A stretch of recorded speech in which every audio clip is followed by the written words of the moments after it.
Hello, and we should be live right now. Yes, we are playing Colony Survival this stream. And, is there any sound? No, there we go. Ambient, sure, all that. Oh, that's...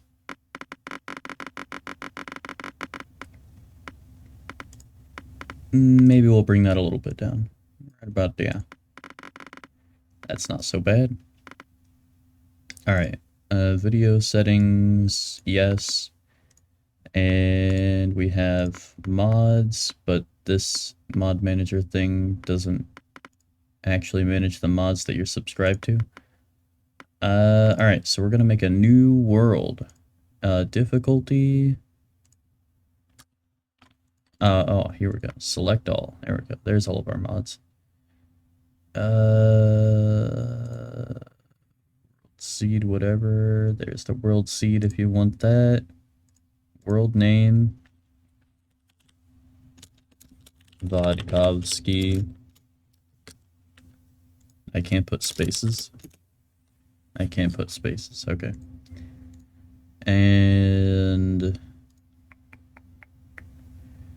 difficulty, the game is pretty easy, so at least from my experience.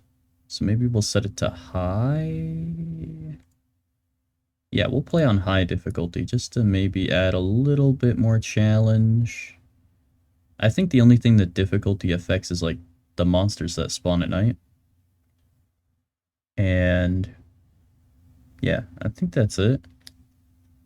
And we're gonna play solo. Generate world. Play solo. 3 by 33 is the optimal size for a forester. There it is. Fancy schmancy painting here. Okay, basics. 1. I to open the interface. Okay. And yes, people need things. I am aware of this stuff. Okay. We have some torches in our hand. No active colony.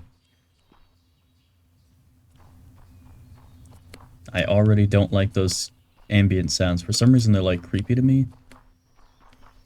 Okay, so from what I remember playing, whoa, there's destruction effects.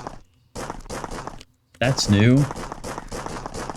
Oh, look at that. Oh yeah. Now we're destroying things. Let me get some leaves and some trees real quick, and then we're gonna figure out where we want to build our colony at. So I have played this not like a huge number of times, but it's one of those games where you don't have to play it a huge number of times to learn basically everything. And instead it's more like how far you get in the game. But I played it like a couple months ago at one point. So I think oh, I don't want these other leaves. Because when we make our colony, I think the guys in the colony will use like these leaves to decide what kind of stuff. Whoa beans, whoa beans. 11 months. Almost a year. Almost an entire year of subscribing. Thank you, Moggs. You truly are the OG, the legend. I do appreciate the support, really. It cannot be understated. And alright, we got some grass and junk. There we go, a nice, good-looking set of numbers. Alright. What the fuck is this game? Oh, it's like, okay, so you know RimWorld, right? You like some wannabe-ass Minecraft? Not even close, actually. So you know RimWorld? You know how you love RimWorld, right? Right, Moggs? You love RimWorld, right? And you also love Minecraft, right? This game is basically like Minecraft meets RimWorld. Sort of. In a way. In a way. and I'll explain that eventually once we get it started. But first we gotta find a nice spot to build our colony, because once we build it, we can't move it. Like, we can build other colonies, which is handy, but it's more handy if we just build in a good spot in the first place, and then we don't have to worry about building as many outposts. So I think we want to build on a mountain. I think. Methinkest. Because mountains have, like, different resources. Like, these are like generic plains, and they don't have any unique resources from what I remember. I could be totally wrong. I'll need to get a chart or something. But, ooh, what is that? Oh, our inventory is full. Log taiga. Taiga. Taiga logs. I do want to build on the mountain for sure. So let's get a nice big mountain. And we want to try to, like, be near a bunch of different places. Oh, dude, what is that?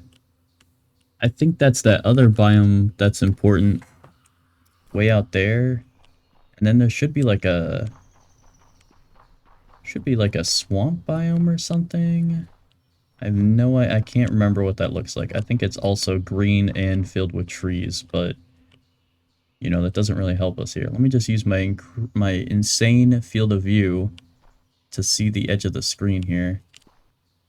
I think that, like, sandy looking area at the top of the screen, sort of pink sand color, is like one of the biomes that we need. Ooh, this is a fancy crater. I kind of like this. This is cool. It's like a volcano type of deal.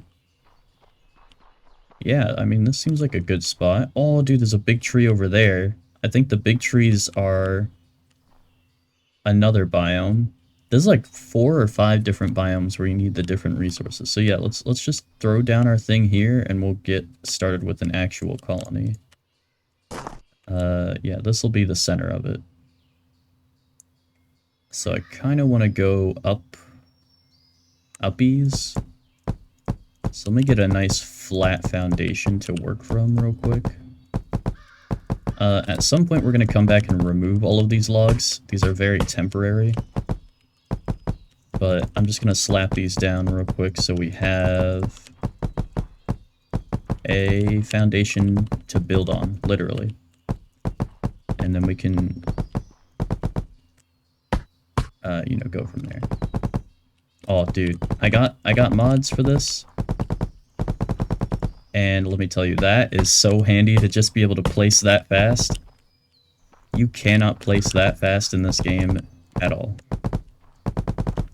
And besides the mods themselves that I got, I modded the game files, but I can't remember any of the mods I got, and I can't remember any of the game files I modified. So we're just gonna rediscover all of that together.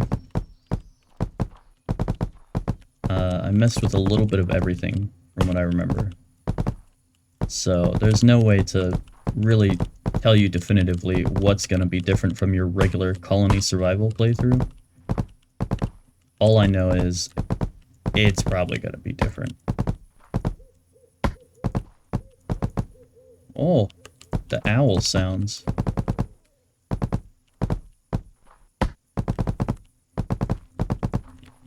I'm probably completely overdoing it. I really don't need to completely fill this in. Are you aware your game is set to just chatting? Yeah, I set it to that to change, like, see if it would change anything for the streams. I mean, it doesn't really affect anything. At the end of the day, that is what we're doing here anyways, right? I could set it back if it's, I could change it to colony survival if you want, but I don't know. What do you think?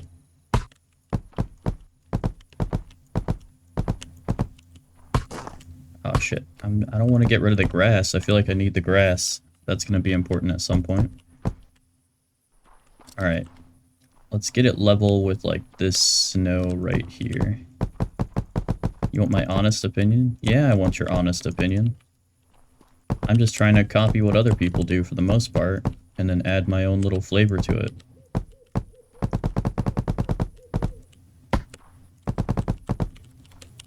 bam, boom, bam, boom, bam, boom, bam, bam, bam, bam, boom, bam. Alright. Let's throw down our flag right here. Start new colony. We'll just call this place VK, so it's not a super long name. Yeah. Actually, let's call it the VOD Kingdom. Create colony. Okay, so now we should be able to see, yeah, our banner radius goes out to like this dark part right here when we scroll our scroll wheel over it. So we can see it goes out to here. So outside this zone, monsters can spawn. So all of this dark area, monsters can spawn, and monsters won't spawn in here. So that lets us know we should probably build in the zone. And we'll throw this down. And we have an inventory now, our colony inventory. So we'll put all of our stuff in here. We have a mill, which we can use to craft things. Like we can't craft everything by hand, right? Like we need beds and crates and junk like that. So, oh shit.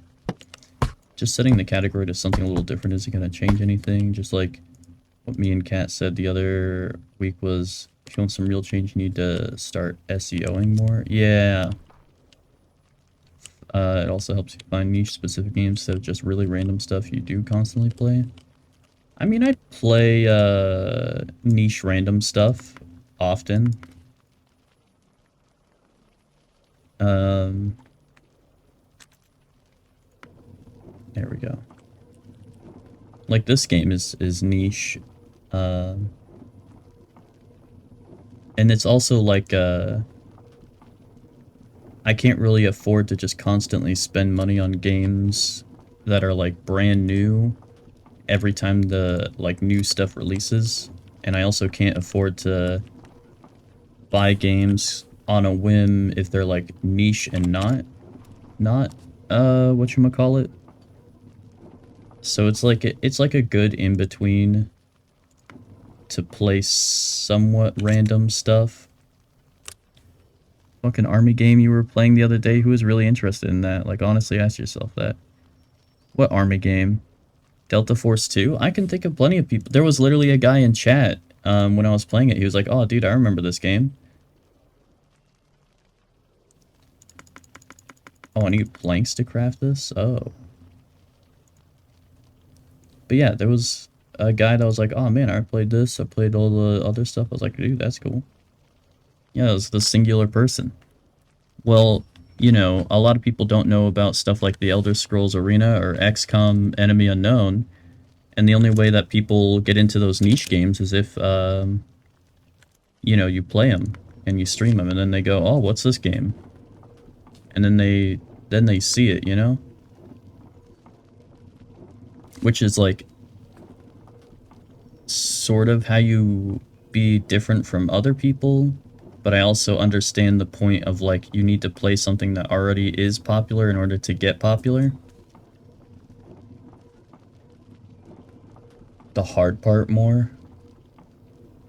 Playing the popular games. I mean, I tried that a bunch of times. I did Minecraft for 8 months, so I tried that, and at one point I tried like some other games like Team Fortress 2.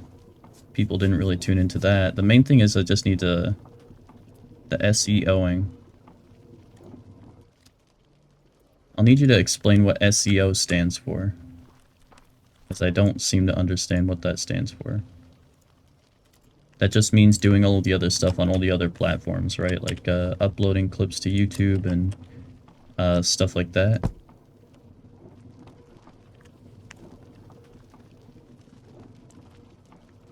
Put down some grass. With some grass we can build farms and stuff. Grass and dirt, we'll put down some farms. Making content, yeah. Search engine optimization, making content. Stuff to find you. Yeah. Yeah, I tried some of that before. I just need to do, like, clips and stuff, which I got the editing software for. It's just a matter of actually doing it, which I've been procrastinating a lot.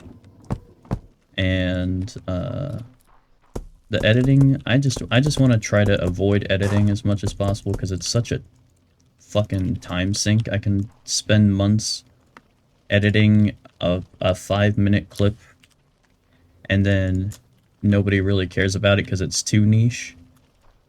And I don't really feel like copying what other people do. I feel like doing my niche thing instead of just trying to do a popular clip style that other people already do, you know? Because if I'm not as invested in it, I'm not going to put as much effort into it because I can't, like, enjoy it myself. But I'm also way too into niche subjects and stuff like that to where when I do put in the effort, it doesn't really pay off because it's niche.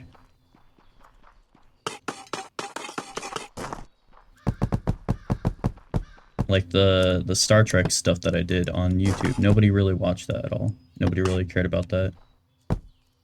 But I put fucking months of work into, like, each one of those, almost each one of those clips. Some of them only took, like, a month, and then other ones took me multiple months to work on. Still gotta do the hard part. Yeah, I hear ya. I hear ya.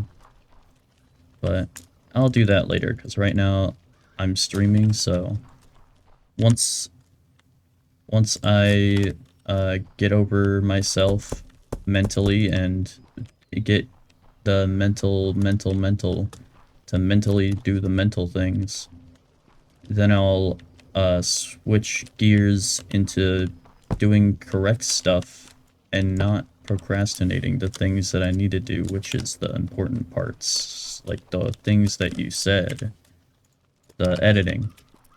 It's really just the editing. That's all I need to get back into. I'm so discouraged from doing it because it's like it's the time investment thing, because I will spend months working on it. And it's like less of a coin flip if it'll pay off. And that's probably the biggest thing that discourages me from even attempting it. It's not even like a coin flip, it's more like a 100 million sided die. And if you land on 1 to 99, then you get like maybe 1,000 views or maybe 100 views and maybe 1 subscriber on YouTube. And if you're lucky, maybe a follow on Twitch. And then if you land 100 on the 100 million sided die, then you can actually start having a community. So every time you upload the 100 million sided die, you get that 1 in 100 million chance to start getting popular. Not even like getting hugely successful or anything, but just to have a community of more than one person that actually like interacts with the content and like has input and stuff. And it's very discouraging after rolling that die about, you know, 20 to 30 times or so, and then going, well, this is just annoying as fuck. So that's the mental barrier I need to get past, is just rolling that die again and again and again until eventually I you know, I do the thing. Because right now I only have you, Mogs, to give me input, which kind of sucks because it's like one person all of the content on the channel will appeal to, besides just myself. Like, I don't really have a lot of valuable input myself for the channel beyond I need to edit more, because personally I could very easily get stuck into watching my own stuff constantly. And that's one of the big reasons I have avoided trying to dig into some of my own content to like rehash it and edit it and stuff, is because like if I start watching my own videos, then I will just watch my own videos, and I know that the only person who actually wants to sit and watch all of my videos constantly is myself. And it's very difficult to improve on your content when you're not watching it, but at the same time, I will get addicted to watching my own content, which is kind of like a snake that eats its own tail type of thing, because then I just make the stuff that I already like watching, but nobody else likes watching, and then I enjoy it, and I think it's okay, and then, you know, nobody else wants to watch it but me, so, just say this, I've been doing content creation for over 15 years ago, it sucks. Maybe 100 subs. I get it. Yeah. It is just a self-motivation thing, and I am struggling with the self-motivation. But I have taken the steps, some of the steps. Multiple steps have been taken to get in the right direction. I just need to overcome more mental barriers and a laziness barrier, and a procrastination barrier. But you're not, I want to assure you that you're not speaking into a void, and you are correct. I am a lazy procrastinator is the main thing, but also, you know, you've edited things before, so you understand the time thing. I am also very lazy and procrastinator. SK content creation is hard. Hell, I've actually pretty much stopped streaming at the moment because all I really do is work, sleep, eat, repeat. Yeah, that's like the cycle I'm trying to avoid getting into, but that is the necessary cycle to grow the channel and have an actual community eventually, is to just do that. But I feel like I should avoid that. Maybe I shouldn't avoid that. Maybe that is what I need to do, because, you know, not to completely get philosophical or anything, but my life basically is that, except it's like I just do things that nobody really enjoys except myself anyway, so maybe if I just invested all of that time into the channel instead of just, you know, idling and enjoying myself, then maybe the channel will do a lot better and I'd actually do something productive with my life. It's just called being an adult. Mental health is hard in content creation, I get it. I'm not faulting you for those issues, but it's always going to be an upward hill. Yeah.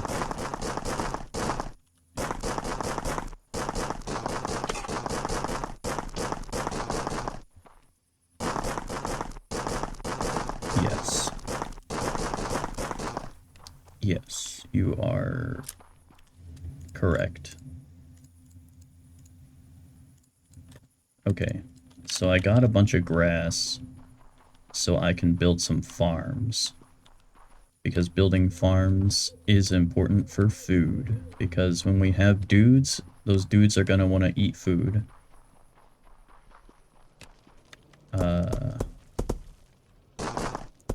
I'm also gonna need some stairs. There's like a lot of different ways that you can build the stairs in this game.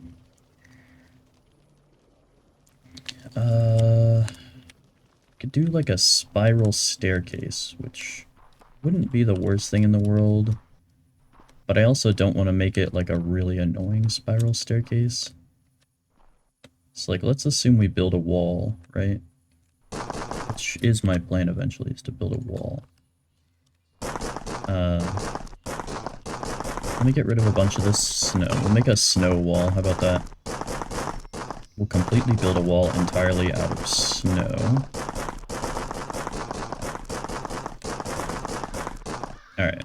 Where's that corner at? Okay, so I want to build a wall. Well, not a wall. Um, hmm. I'm off to commit capitalism, so lurk. Go on, do your capitalisms.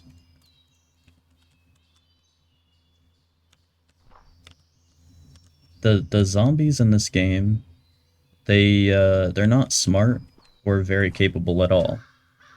Uh, but they are strong in numbers, and they do increase in numbers the more people you have. So you basically want to like build a path for the zombies to go on, where they kind of death spiral constantly. So let's make our origin point like here, like all zombies are gonna go right here.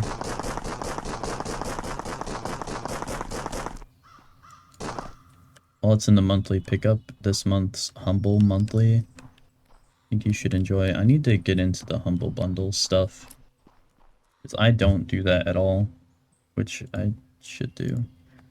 Humble Bundle. Game, bundles, books, blah blah blah. Yeah, let me get this open real quick. Yeah, but you are gonna steal all my information. I consent, I guess. So some adventure. Pick up this month's Humble Monthly. I think you would enjoy Rogue Trader. Rogue Trader, huh? Uh,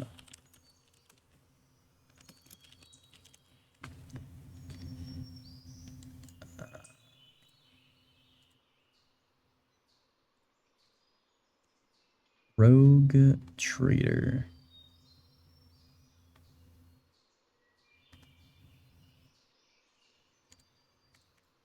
Oh, it's not on Steam.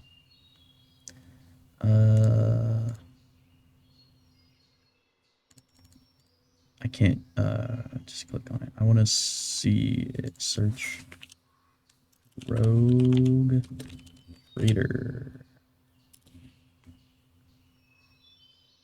Warhammer. Oh, it's just Warhammer? Is it a Warhammer 40,000 thing?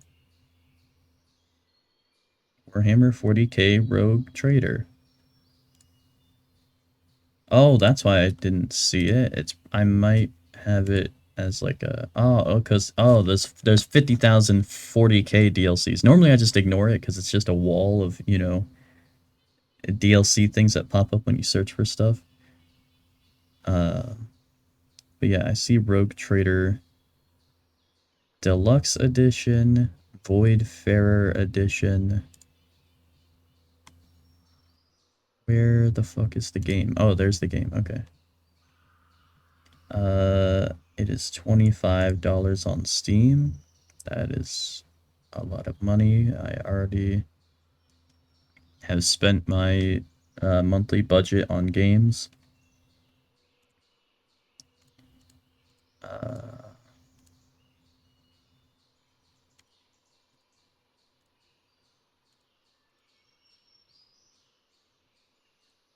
hmm.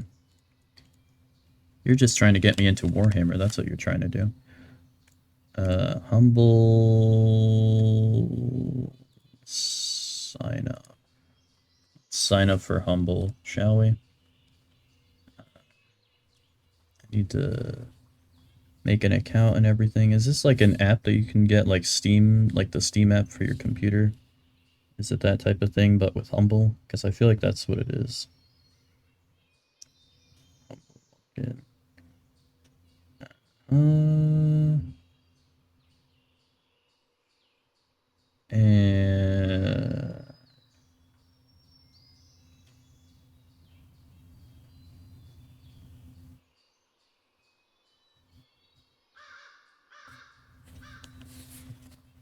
all right. Let me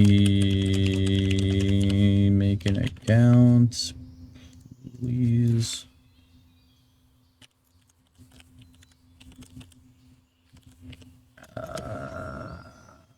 Where? All right. Sign up. Okay. Forgot password, evidently. I already made an account. Okay, now take me back to the Humble page so I can log in after I do that. Humble. I really only use like Steam for like everything, unless there's some company is just being obtuse and won't get their product on Steam for no reason. Literally, they would make so much more money. It's like it's gonna be easier for users, and people are gonna be less likely to pirate and everything. It's like why do you even have consoles when you could just make computers that are cheaper for people to buy? Instead, you're making a bunch of expensive proprietary software that just milks people uh, for cash in an annoying way.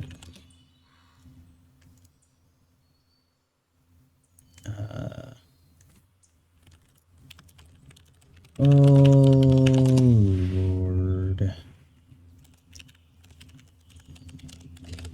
I had to do the entire process of logging into something for the first time that you haven't logged into in however many years, so I need to log into the thing, get the password, go to the reset password link thing, reset the password.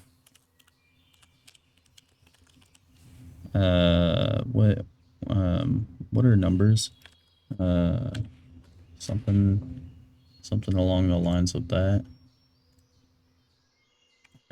Password. I'm logged in. So can't I like, do I have to use the website or can I just like put this on my,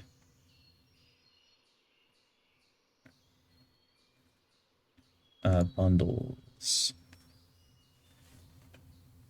VR Summer 2025. Summer Games Done Quick 2025. 2K Storyteller June Tunes. Pick up this month's Humble Bundle monthly.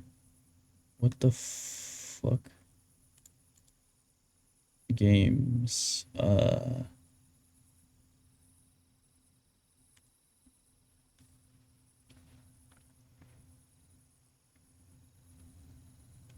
What the fuck is the monthly bundle that you're talking about? Summer Splash? No, that doesn't have the game. Is it Serenity Forge?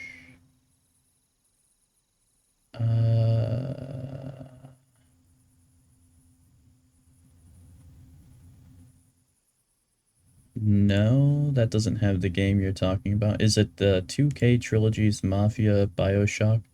No, it's not that. Is it the Summer Games Done Quick 2025?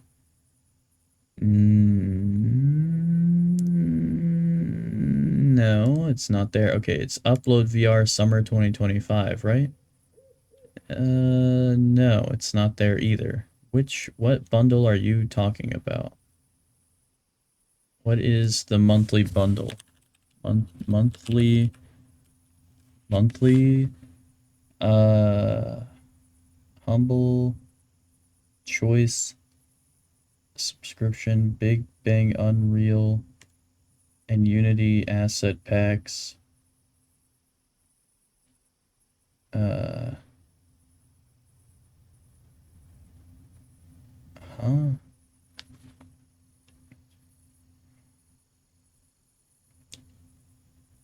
Okay, there's a Unity asset pack. What other bundles?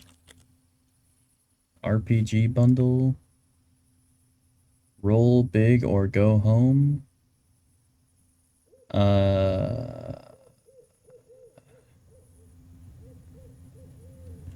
Okay, maybe I can just search the game and it'll tell me what bundle it's in.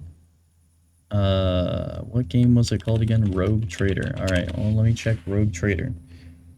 Alright, so I can go to the game Can I see if it's a part of an existing bundle? Popular games. Minimum. Nope, it doesn't tell me what bundle it's in. Fuck. I already don't want to use Humble Bundle ever in my entire life.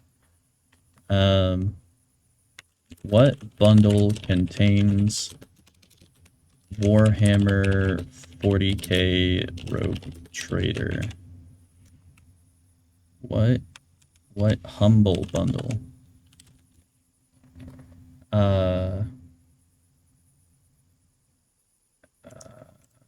Humble Bundle. RPG Book Bundle. RPG Book Bundle. RPG 0 results. Okay, interesting.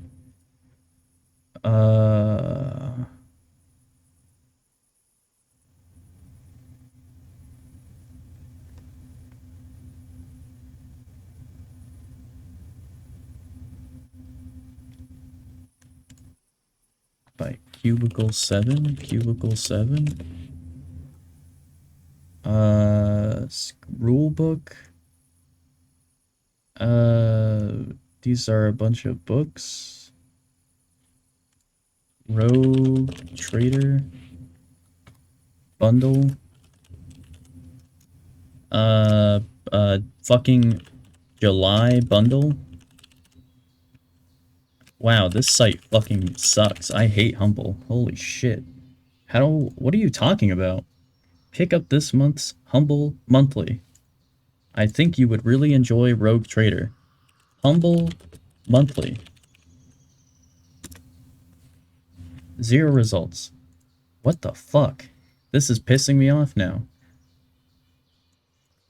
This month's Humble Monthly.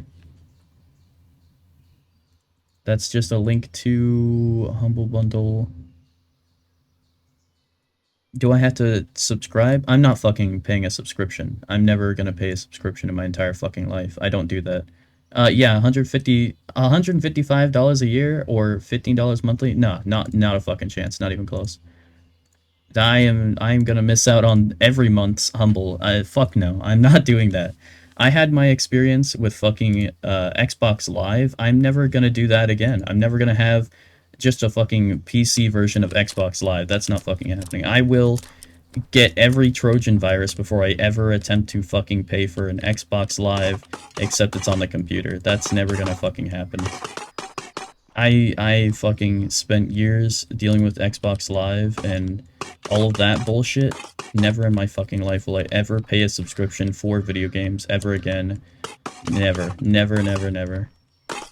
I won't pay a subscription to play one game, and I will never pay a subscription to play multiple games. It is a scam. Never, ever, ever, ever, ever happening. I will enjoy Steam until Gaben dies, and then someone comes along and destroys the entire thing, and then I will give up gaming and die. And that's going to be how it is. And nobody can convince me of a better way to live. So I will miss out on this month's Humble Bundle. Anyways, let's build the zombie death chamber. So we want to make it like pretty straightforward for the most part, right? So like, let's make sure everything lines up properly as much as we reasonably can. Hey, get that out of here. So zombies basically can only walk in the 4 cardinal directions. They can only walk north, south, east, west. They can't walk diagonal, and they can't like jump. So they can't jump and they can't walk diagonal. So we want to exploit that as much as possible, basically, right? So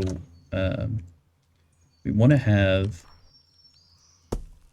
a system set up where the zombies just walk forever and can never be free from their torment. So, to do that, we create a pathway that the zombies will walk up that connects to our base. Oh, what the hell? Oh my god, I can... Oh my god, I can actually reach that far? I didn't realize that was, a thing that was working. Oh my god, that's so much better than vanilla. Holy crap, that's gonna be so handy. Oh my god. That is amazing. I think that's a mod I got, but it could also be a game file that I modified. Again, I can't remember. Anyways, that's awesome. So we take this, this is like the beginning of the maze, right? So anytime we want to make the maze longer, what we do is we go like this, right? So we say, I want the maze to be longer. So we go bam, bam, bam, bam. The hard part is literally doing this. This is literally the hard part. So I want them to not be able to walk in right here, and I want them to have to go around, right? Okay, so we create a bridge. This is one of many different ways that you can build a base in this game. This is not like the way. This is the way. No, this is not the single definitive way to play the game. But this is definitely a method of doing so.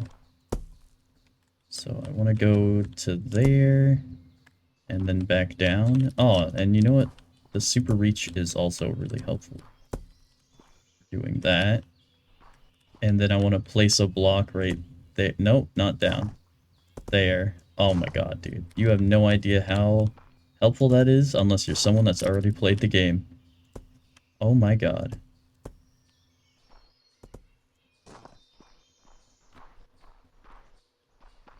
Holy cow.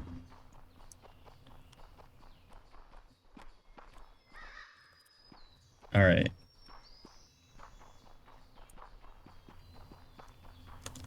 So, what we're gonna do now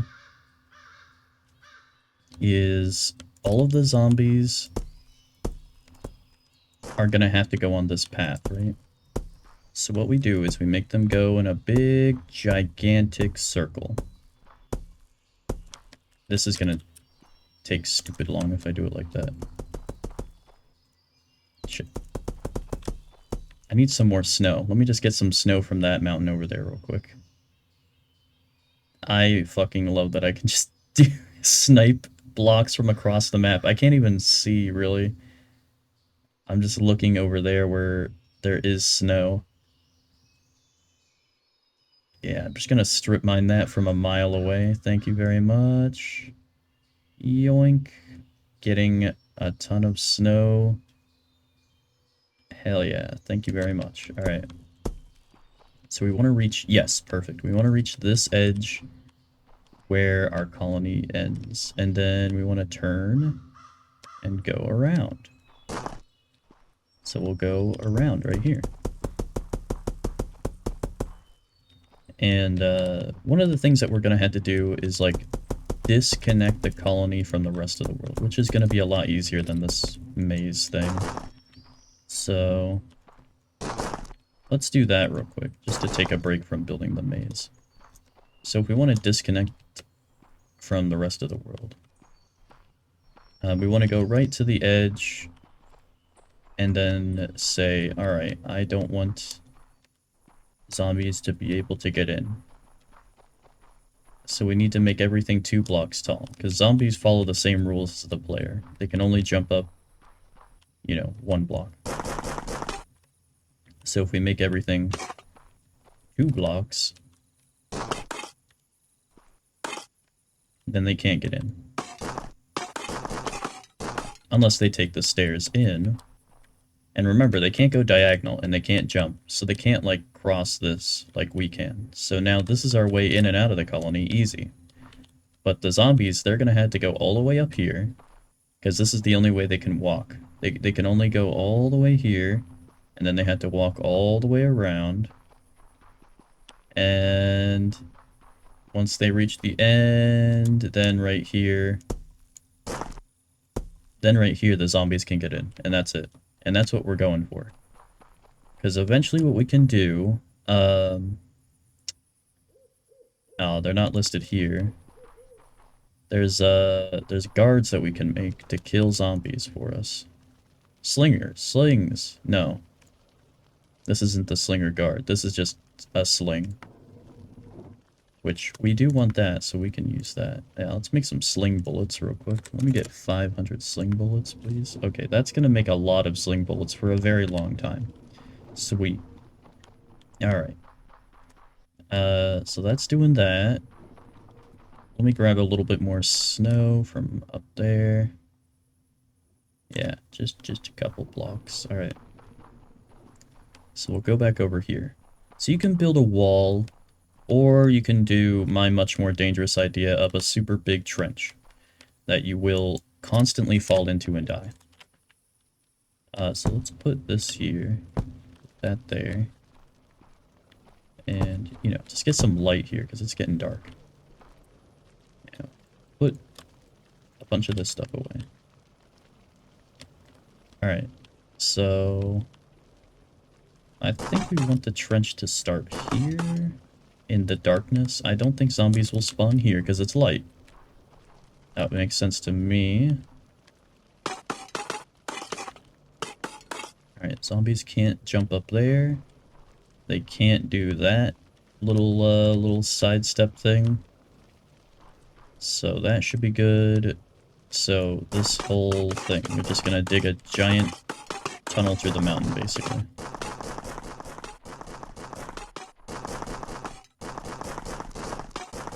All of this needs to be at least 2 blocks until we hit the corner over there,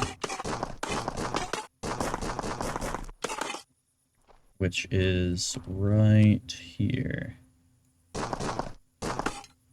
Alright, so we'll put a torch there so it's easy for us to see the corner of our colony. Where is the next corner? Right over here. Right down here. It is a perfect square, so it does ignore all of the terrain. Well, actually, I think it's like a sphere. Because I think it curves in once you go up high enough or down far enough. I think. I could be wrong. But yeah, we'll just make sure this is all 2 blocks deep.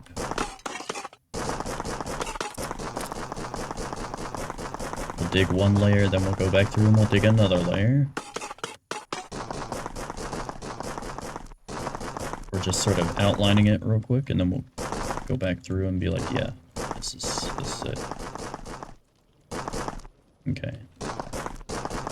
Dirt does eventually turn to grass like Minecraft, so if you want to keep your dirt, keep that in mind.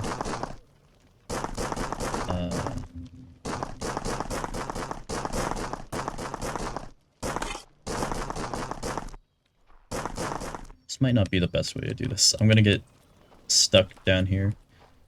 Alright.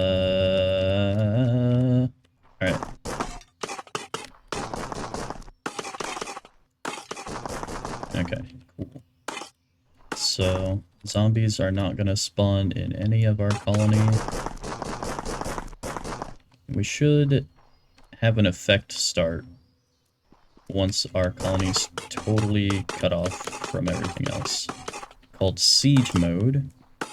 And siege mode just means your guys are gonna eat like crazy. They just get so hungry when it's siege mode. They just cannot stop eating. So they eat like 5,000 hamburgers in one sitting, basically. Instead of 1. And I think they eat like twice a day or something. I don't know. I didn't really look into the specifics of that playing this game. I think I saw it somewhere when I was looking up some stuff for the game last time I played, but yeah, basically, your guys eat food, and when they eat food during siege mode, they eat just all of it. They eat all of the food.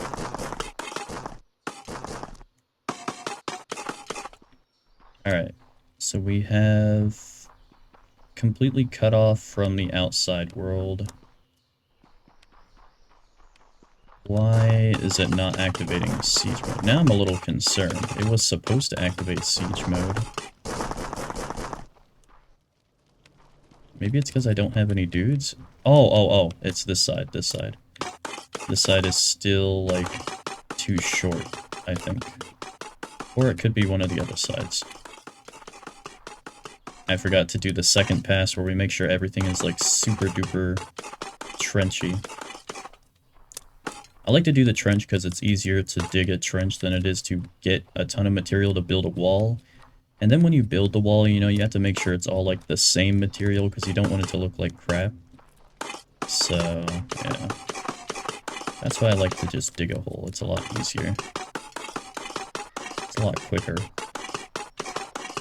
The wall would look a lot nicer though, I will say that.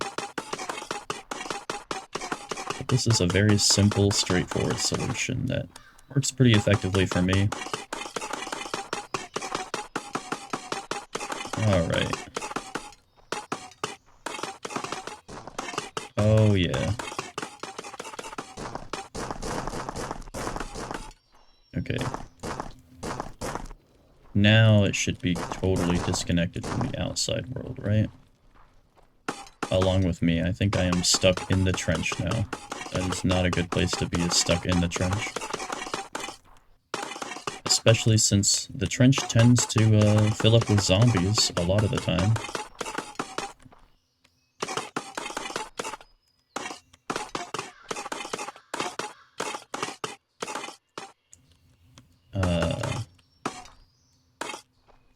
Maybe not fill up with zombies, but it does get zombies from time to time. And the zombies do chase the player. Like, they'll go after your colony, but they will also chase you, so if you're trying to not die, keep that in mind. Especially since when you do die, you lose everything that's in your hotbar. And that can be kind of catastrophic sometimes if you're, like, building with special blocks or anything like that. That can be absolutely terrible. Or if it took your guys to make like forever to make something important that you need to progress, and then you die with that in your hand, yeah, it's pretty catastrophic. That sucks. I don't know why it doesn't say. I think it only goes into siege mode if we actually have dudes. Like if I got a dude real quick. Let me make sure he actually has a job though. Like if I make a berry farmer. Too small, too large.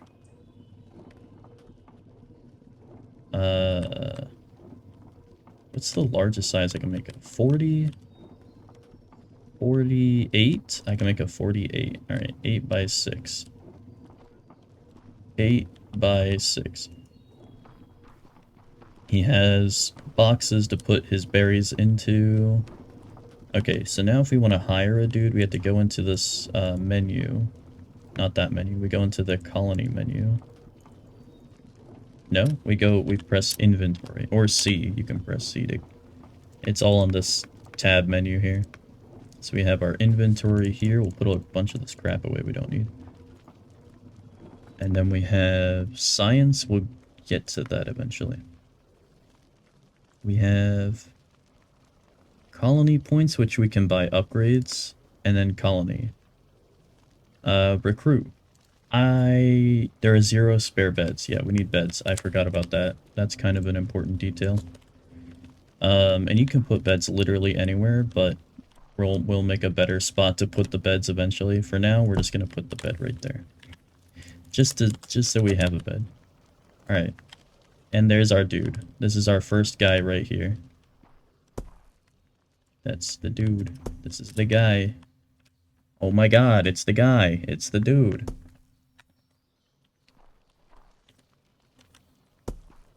There he goes, putting those berries down. You're killing it, champ. Just keep doing what you do. Don't let nobody slow you down. Don't let nobody tell you otherwise. You just keep putting down those berries. We have 20 meals, 20 berry meals right now in our inventory. Yeah. Can't we make berry meals in here? Yeah, we can make berry meals. That guy... Oh, yeah, we need those sling bullets. So now we can... Now we have a sling and sling bullets.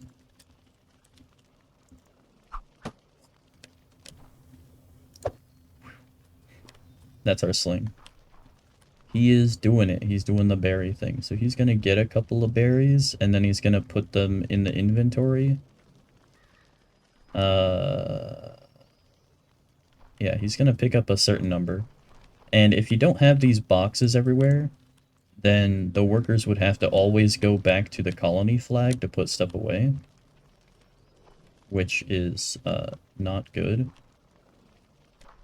He's gonna optimally take the shortest route to a box that he can. How wonderful of you. And he's gonna go straight to sleep. Wonderful.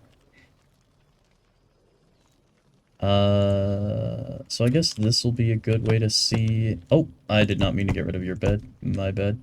There you go. Don't move. Just stay right there.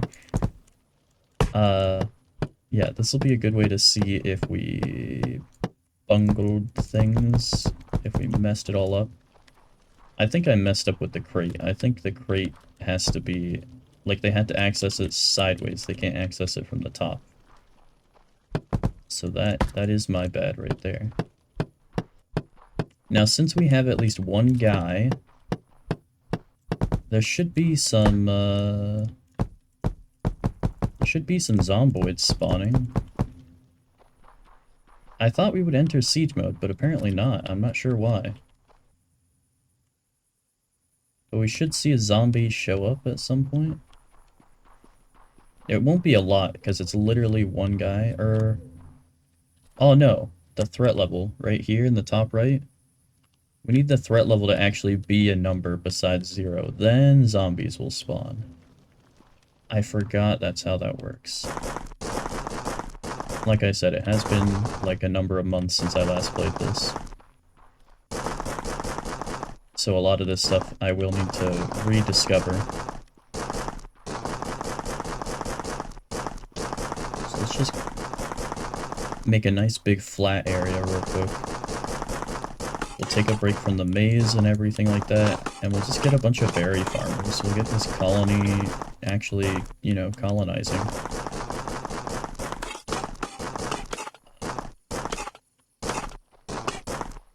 Let's see. So we have, oh, okay, there we go. We can see the boundaries if we ever hover over the crate. So, I just want to, like, copy-paste the berry farms exactly. Alright. Do I want a line between them? Or do I just want to say... No, I can put boxes in the berry farm itself, so I don't think I need a gap between them. So I think we'll just send it. Alright. Right here... one of the reasons I wanted to build on this mountain is eventually we do need to get, like, ores and do some mining and stuff with all of our dudes in our colony. So, with that in mind, eventually we're gonna need to build that spiral staircase up and down to have multiple layers. I'm essentially building for maximum efficiency. This is not going to be a pretty colony at all, not by any stretch of the imagination, so if that discourages you, I apologize, but I cannot... I don't have the mental capacity to actually build human livable conditions. This is very much a How do I say this without getting canceled? This is not a worker's paradise. This is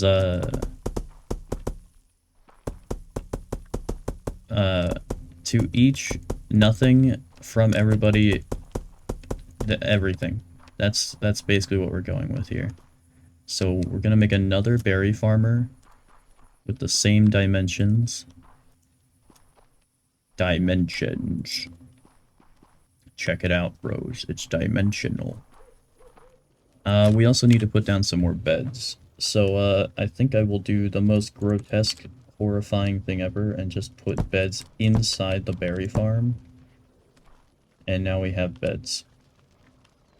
That is just horrible. Now, doesn't it cost meals to recruit people? I think it does.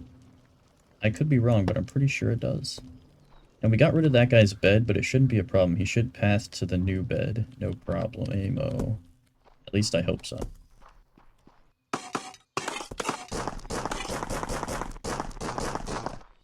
Look at that. The colony begins. The empire is expanding. Look at that. So while I'm doing this, they're gonna do that. And there's not a lot of games like this where you get to be first person with your, you know, your dudes that are running around on the ground.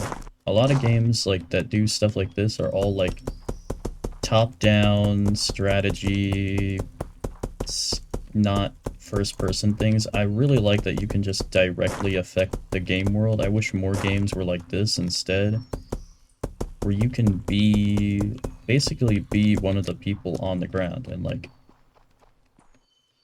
it feels a lot better to play like this instead of like being restricted to just managing the menus. And it's like, I can't, I would do it myself if I could.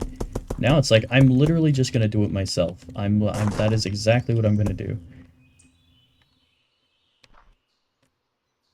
Okay, so we don't want these connecting, right? Because if this connects, to the zombie maze, then the zombies are gonna get in, and we don't want the zombies to get in. Ah, it's gonna be a smaller berry farm, but oh well, we'll deal with it. We'll live with it for now. Manage? No. I need more beds, dang it. Alright, you get a bed and a box, and you get a bed and a box, and then you will get a bed and a box. And, the next guy will get a bed and a box. We'll wait until we get him in the colony. Alright, let's recruit 2 more people, because we don't want people idle, just consuming food and existing. We'll get rid of 2 of these beds. Did I just get rid of it? No. Okay, no. I thought I removed it. I wasn't paying attention. Put that grass down, or so help me. Alright, so now we have 2 more dudes over here who are doing some berry farming. Very good things. Alright, now I can see exactly what you're up to, Mr. Bam. Alright, we have our dudes doing dude stuff. Just dude stuff you wouldn't understand. So we can see in the top left we have 5 colonists and 5 beds. 1, 2, 3, 4, 5 beds. 1, 2, 3, 4, 5 people. Vulcan Fallout. Ode Christ. Revan Christ. Axe Fallout. And Arbiter Vindicator. Yes, I did modify the name list. They do not normally have these names in their list. I customized all of the names in the name list. And I think I even added extra, so they will have some very interesting names.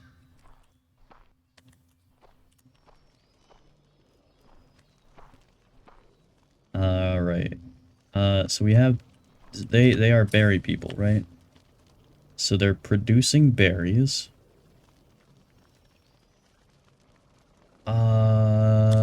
We still have a threat level of 0. How many? I think it's like 10 colonists that you need before, you know, shit hits the fan. So let's see about getting a couple more berry people set up. And this starts our like process of mass production, right? So we need berry people.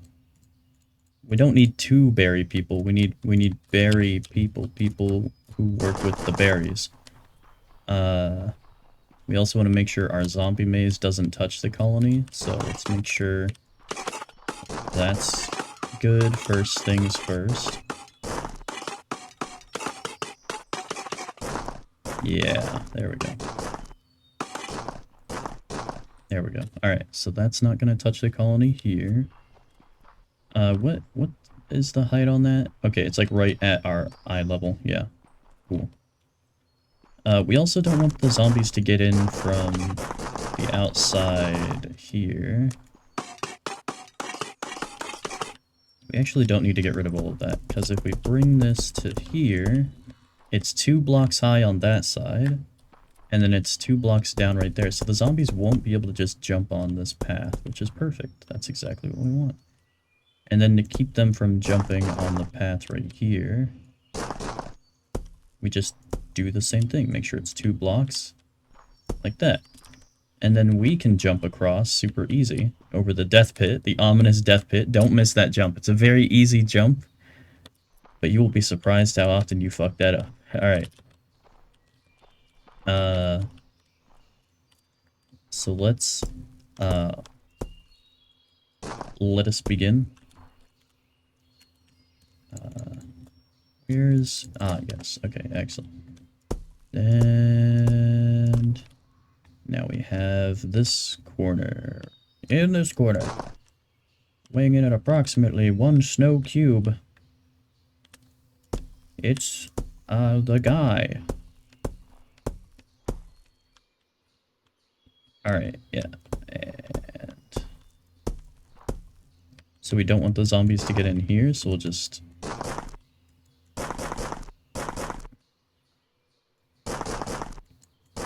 do that, I guess. Oh wait, there we go. That should be good. Because I also don't want them to crawl out of the trench and into the colony. Alright. Damn it. Alright, so here, the maze becomes level with the trench, but that's not a problem. That's not a problem at all.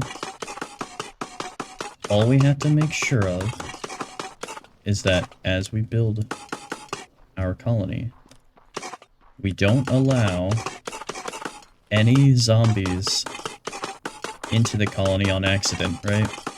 Very easy thing to do, to just let zombies get into your colony. Very, very easy, very risky, very bad thing to do. We can just leave that as stone. We don't need to make the entire thing snow. Just to cut down on how much time we spend in here. Alright, so this is the zombie path that we're standing on, right? So make sure zombies can't use that. I really can't see. I need a torch. I need a torch. Torch the place. I'm gonna torch the place. We don't want them to jump straight onto the path from anywhere. Because the zombies will take the shortest route. That's important to remember, so we don't want them to take a shortcut and be like, oh, why would I walk all the way around when I could just hop on right here? Because they will do that. We want them to take the longest possible route all the time. And, you know, you could spend hours upon hours just making this maze, like, unbelievably long before you even start the colony. And that would be good. that is like the smart thing to do, but that is also going to be the least entertaining thing ever in the entire world, and you will be bored out of your mind. But that is technically the most efficient thing to do. So, you know, that is a thing you can do. So I can't quite reach it. So what I'll do is I'll just walk over here and then I'll just hop over like that. Alright. So now the spiral has to connect to that right there, right? I'm not gonna do that. I'll just make it go straight right there, yeah. So what'll happen is we'll put down a guard or two, just so we can like get a feel for what the hell is going on, you know? I hope I didn't like make siege mode not a thing when I was messing with the game, because that would be disappointing. Because that's like the reason that you let the zombies reach your colony, is that way you don't go into siege mode, because siege mode's bad. Okay. We'll just throw one torch. Actually, not there. Actually, yeah, there. That's the zombie path. That's fine. We'll put guards starting, I think right here would be cool. How do I get guards? Miner, pottery, smelter, wheat farming. How do I get slinger guards?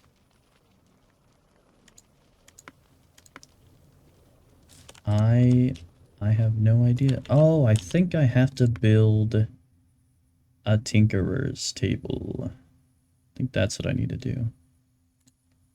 Let's get a tinkerer's table. So this is like the basic craft station. So you see how we can only craft torches and tinker's table? And then we need to use the windmill to produce this stuff. But even the windmill can't produce everything. Oh, there's a night slinger guard, but no day slinger guard. What's up with that? Yeah, make me a couple of night slinger guards, please.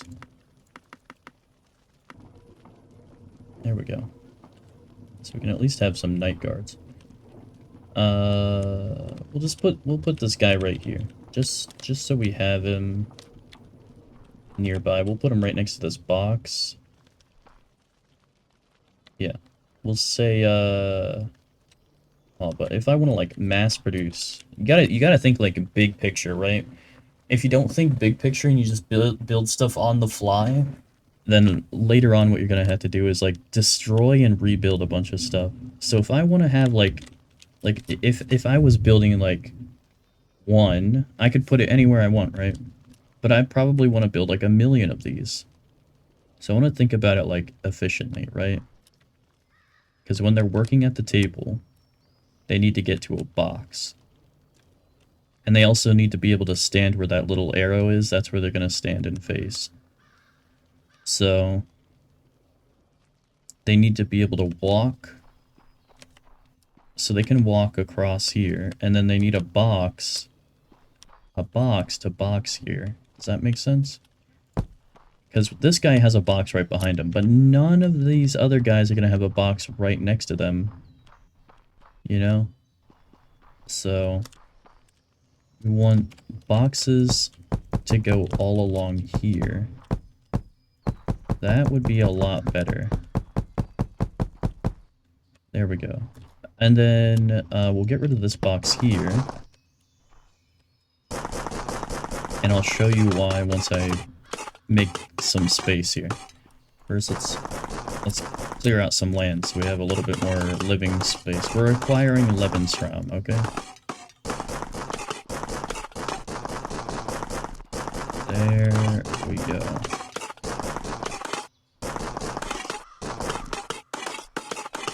Yeah. Okay, so the reason I cleared that out, so let's say I put like 1,000,000 Tinker's tables down across here, and then I want them to stand here, and this is where the table goes. let's say this piece of snow is a tinker's table, right? And it goes all the way along there. So, I want some of them to be able to go around, and then they can access other tables that are going to be over here, right?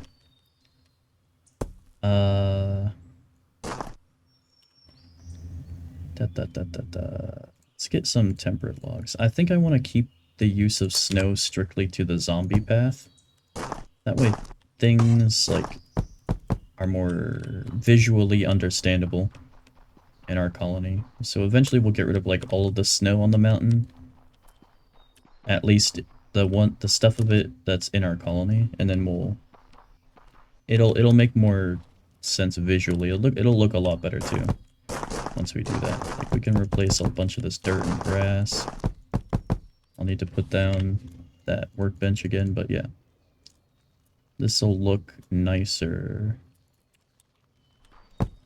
That already looks a lot nicer, just after a little bit of working on that. Alright, we don't need like a ton of guys right now, we just need like one guy who will just do things for us, right? So this guy... Oh yeah, they have tools that we can build eventually, but we're not going to worry about that right now. Or we will, it says it right here. Don't build Tinker's Table, don't worry about stone tools. We do need guards. That is something we do need to worry about. So let's get day guards and night guards. Now the zombies, from what I remember, only spawn at night. But you want day guards because eventually you make this path for the zombies so huge and so many zombies will spawn over time that they're still attacking by the time day comes. They're still walking the super long trail after the sun has risen and night has ended. So that's why you want day guards, so you can have people constantly shooting zombies. Because once daytime and nighttime switch, like, that's it. They immediately stop guarding. Like, the night guards, they immediately go to bed during the day.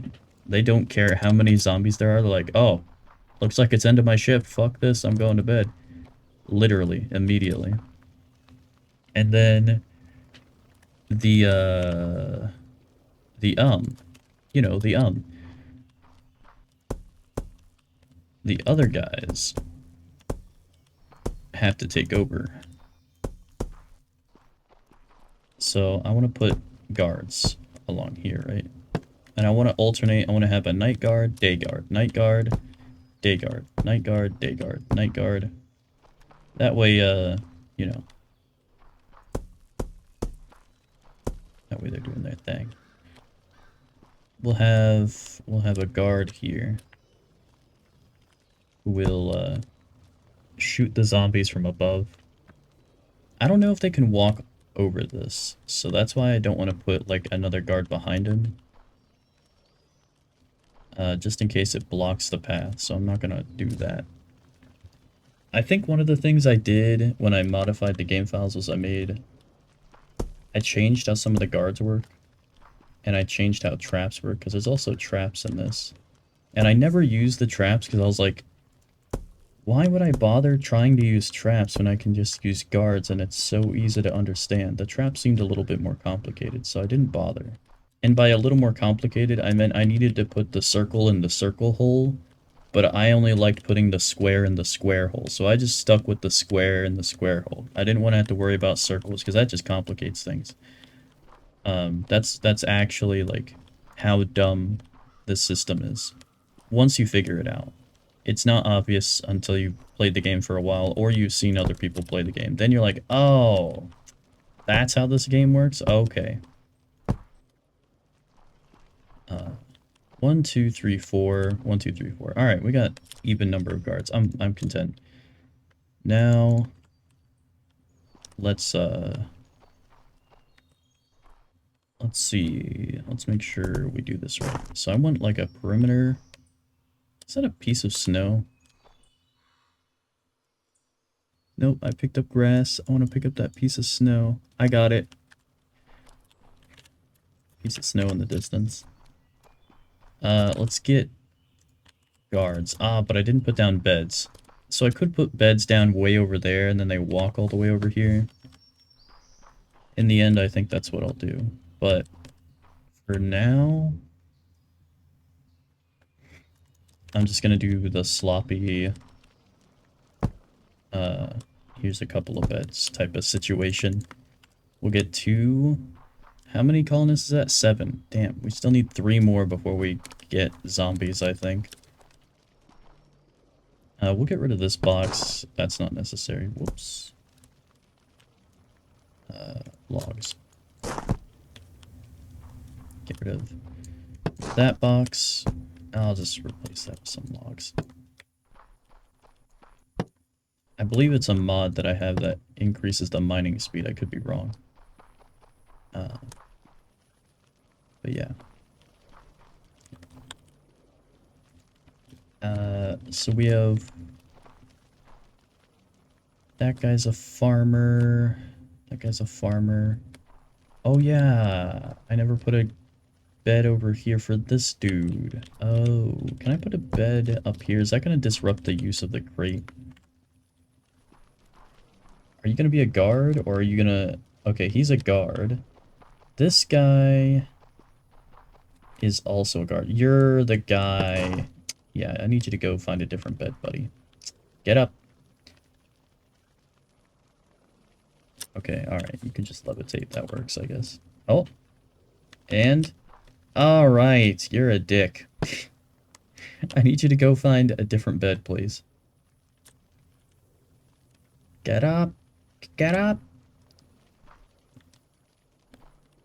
There he goes. Alright. The game is very much optimized as much as it can be. So eventually when you have 100 billion people running around constantly, hopefully your computer can handle it. Alright, that guy is in the bed I want him to be in now. Now, I will put these beds back here. Just disgusting bed placement. Oh, and whenever you hire people, this is kind of important to know. Whenever you hire people, they will take the jobs in order. And if that doesn't make sense what I'm saying, I put down that crafting table first. And then I put down these 4 jobs, and then I put down these 4 jobs. So they're going to fill in the job for the crafting table, then they're going to fill in these 4 guards, then they're going to fill in these 4 guards. That's what I mean. They will fill in the job that you put down first. So that can be important sometimes if you have like a bunch of colonists die because you didn't kill all the zombies. And you have like a zombie outbreak or something like that. You know, there's like a lot of stuff that goes into this game. That's why I didn't just start getting as many dudes as I can. I do want to get as many dudes as I can, but I'm trying to do it to where it's not a complete disaster immediately. Because it can very, very easily be a complete disaster right away. How many berries do we have? 27? Oh, we made some berry meals? I guess the berry guys automatically make some berry meals. Oh, no, no, no, it's the... Well, no, the crafting guy isn't making berry meals. Why the hell do we have berry meals? And where do... I guess the berry guys do make berry meals then. That can be... That's my only explanation. Oh yeah, and this is the crafting menu for all of the...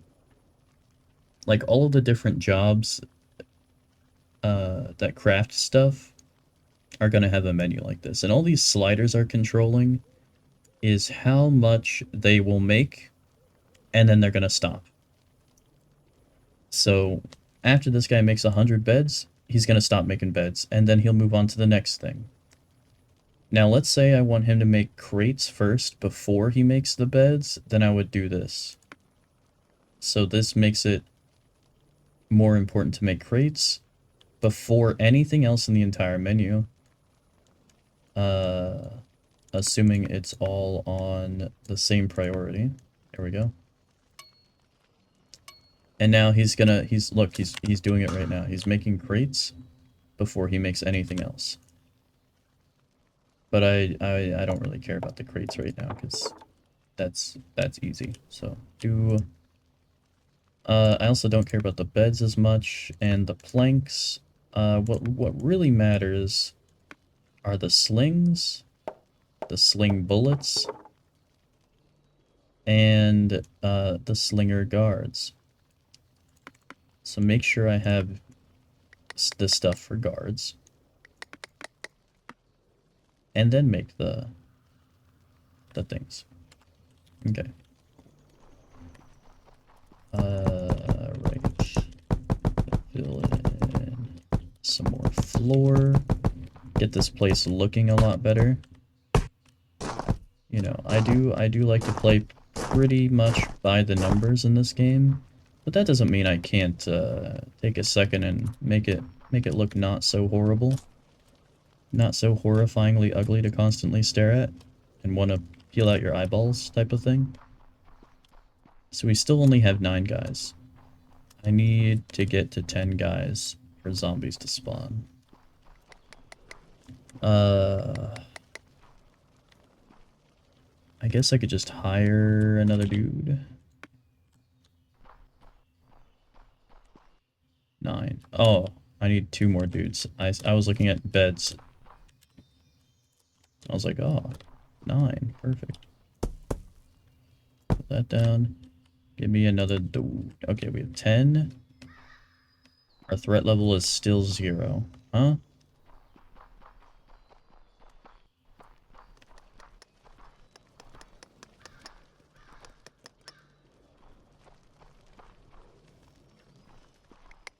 Why is our threat level 0? Let me check what mods I have. I view my subscriptions. Change it. That's the thing. Floating. That's the thing.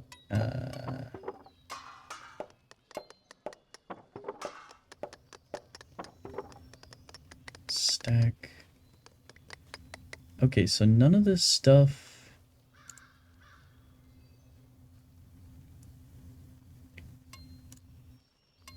None of that stuff actually seems to affect the threat level. Oh god, I hope I didn't break the game and make threat not exist. Because that kind of removes a huge part of the game, if that's what I did on accident.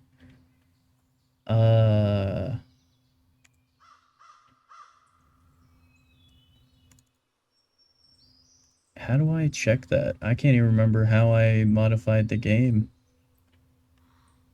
Assuming I did affect this, I think it's possible I did, but I thought I made, like, the higher difficulties more difficult, and then... I don't know.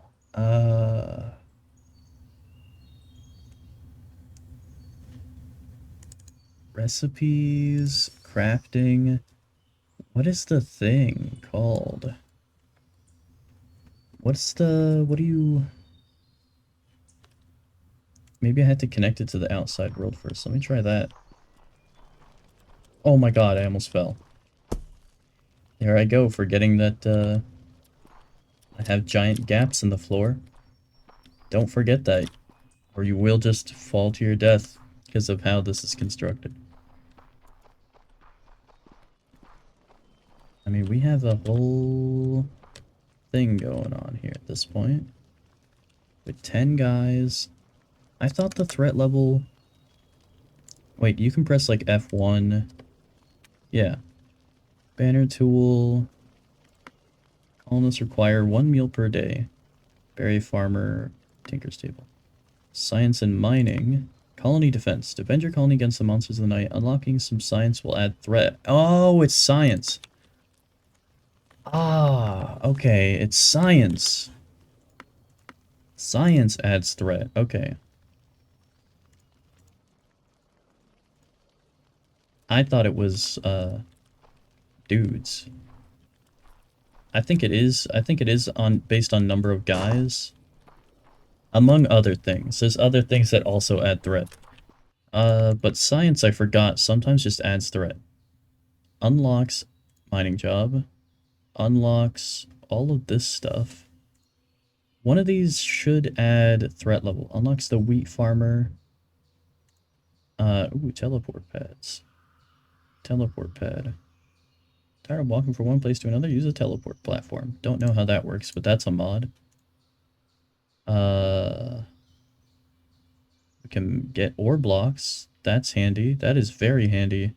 Clay, iron, copper, gold.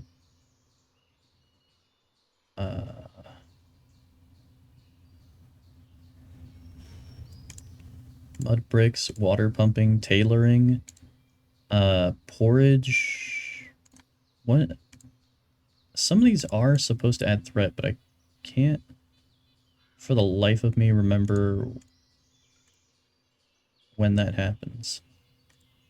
Maybe it's like way further down the tech tree than I thought. I don't know. Bows. Maybe it's just any. What if we just get miners? Clay. Stone tools. I need to get some stone tools, huh? Well, we have miners. Our threat level is still 0. I don't know. We'll keep playing, and eventually I'm sure some zombies will come kill us. And then we'll panic because we only have a couple of dudes throwing rocks. So let's just get this place cleaned up. Clear out all of this. Eventually we can get our dudes to destroy and build blocks too, but that's like way further down the tech tree. We definitely cannot unlock that quick, so for now we're stuck mining everything ourselves. Which is not the worst, but it could also be better.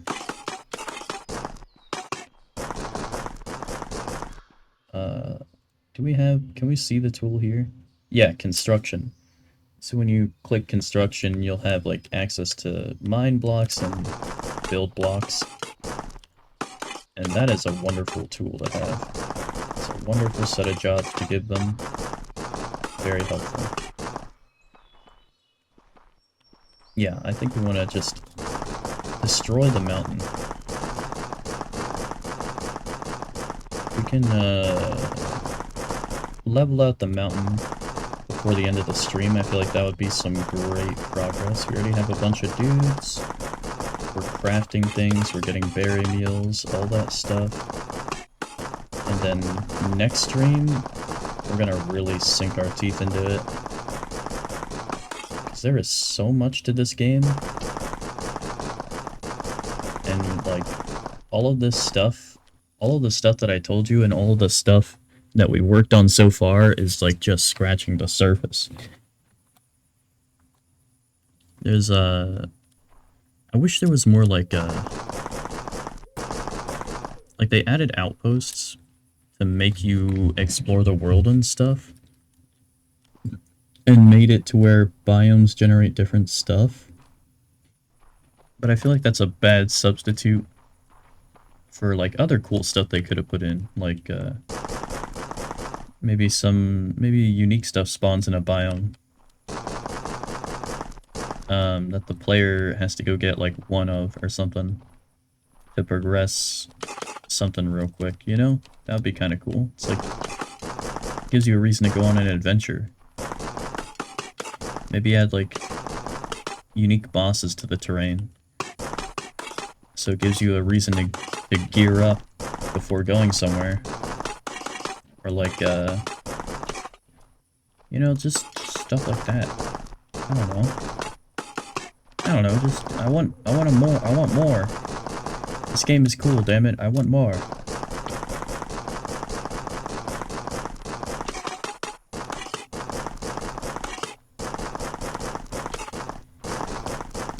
I don't know if I ever actually finished the entire tech tree. It's a lot. There's a lot there. I know I got far enough in the last time I played this. I never streamed playing this before, but the last time I played this off stream, I got pretty far. I got to like a point where I could confidently like complete the tech tree, but I just didn't bother. I don't know why. I should have. I assure you, in this streaming series, that is what we're gonna do. Yeah.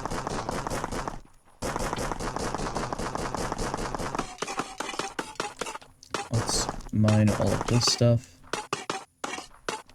And mine all of this stuff, and yeah.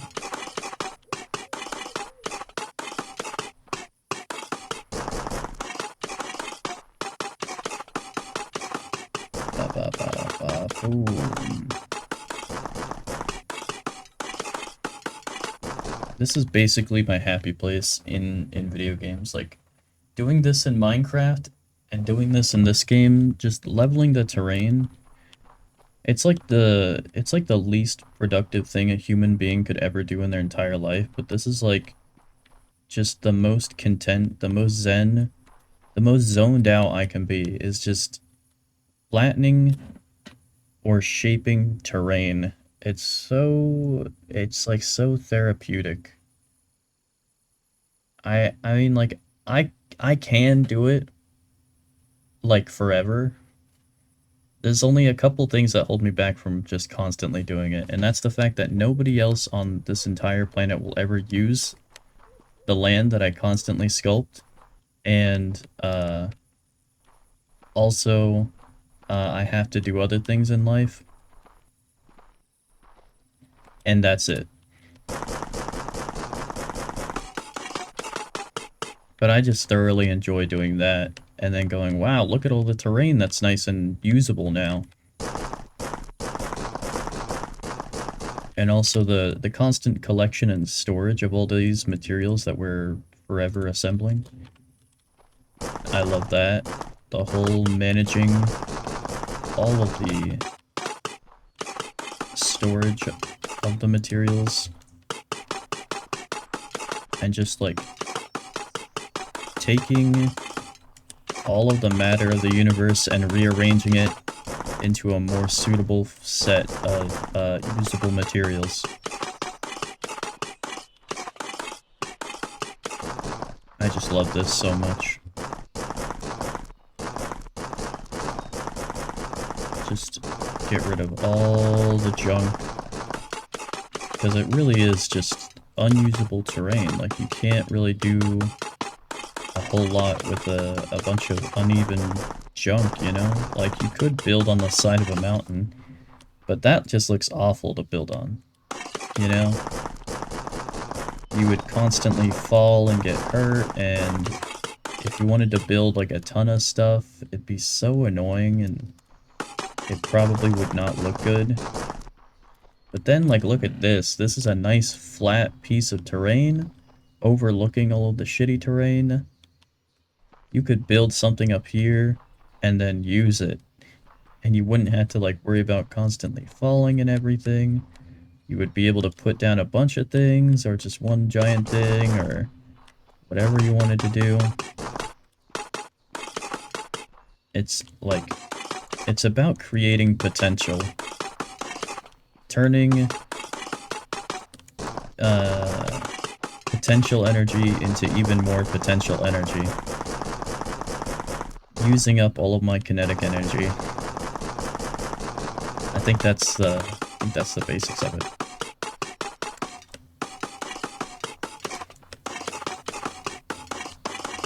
Alright. So that's a decent amount of this side of the trench. So none of that was actually in our colony, but that does help get rid of this mountain. Eventually I want to get rid of everything outside of the colony. We're going to flatten the colony more, and then we'll get rid of all of this stuff that's like outside the colony, so that way we can see over here. We can see this side of the mountain without the mountain being in the way. We'll be able to see it from our colony, but we'll resume that later. Let's get to work on our actual colony. Yeah. All of this needs to get flattened out.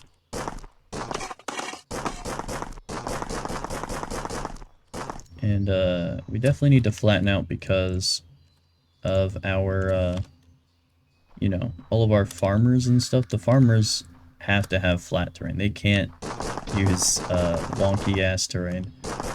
So that's definitely a huge reason to have flat levels to work with.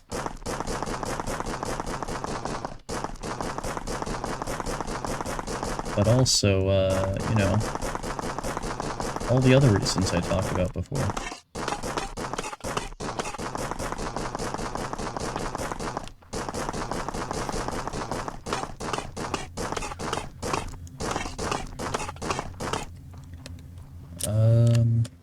Yeah, I think one thing I want to do, just put the fucking sling away. I keep taking the ammo out and putting it back as I keep putting it away on accident. We'll just put it away.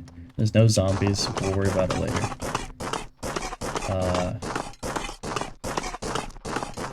What was I gonna say? Eventually we'll like clean some of this up. We'll get rid of the beds, so there's not like this situation going on. And we'll find better places for all of the beds. I mean, like... No. What the fuck are you... Where are you guys sleeping? Oh my god, no. Why would the guards...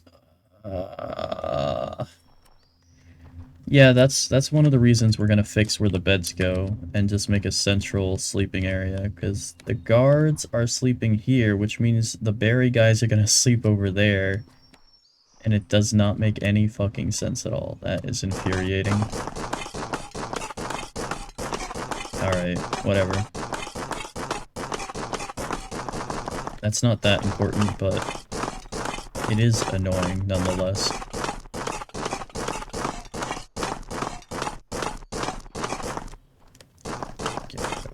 Let's get rid of, you know, while we're shaping the terrain, let's get rid of all the snow on this level too. Just so it's done. Eventually we do want to do that. So we'll go ahead and do it now. And that'll let us spend more time next stream building a wonderful area. Let's replace this line here with a snow line.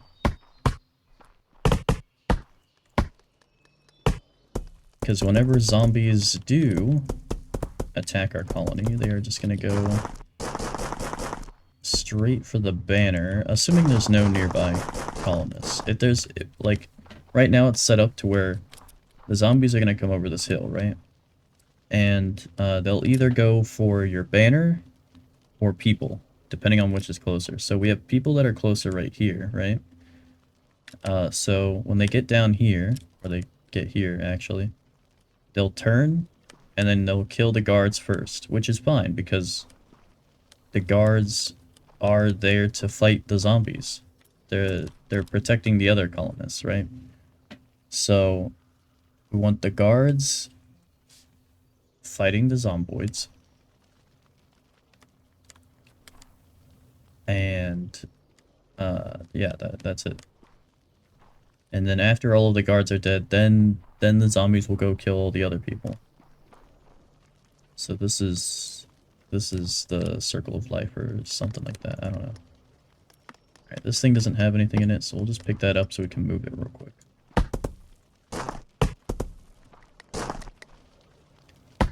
I'm nervous about getting rid of that. Can I just... Yeah, okay, I can do that. I can just do that. That's nice. That's good to know. Alright. Actually, I don't even need this here. Shit. I don't need that there.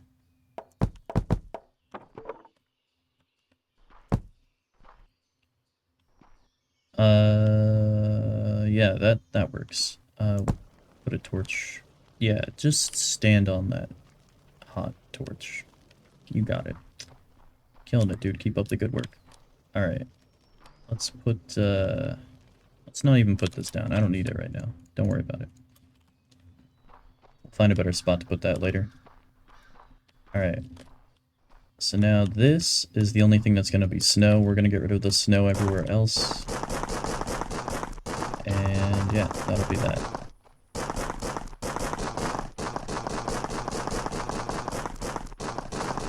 So the monster scaling.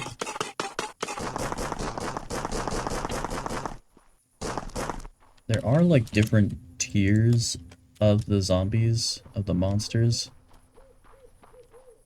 I can't remember like all...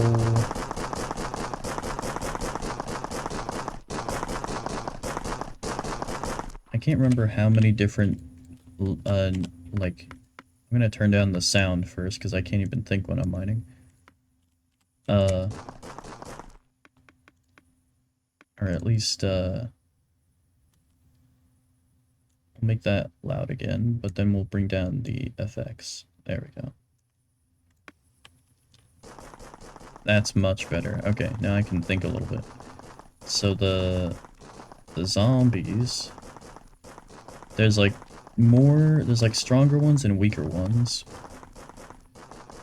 And I can't remember how many different ones there are. There's probably like 5 or so. But I know that it's pretty linear how they get stronger. So as the number of people, as the threat level increases, to be more specific, because it's not just people that increases the threat, there's also the science that unlocks it in the first place. And then, you know, from there, you have all sorts of other factors. There's some other stuff like colony points. Once we start getting colony points, that is not the colony points themselves, but like storing them. The storage boxes for colony points, that produces some amount of, how you say, threat level?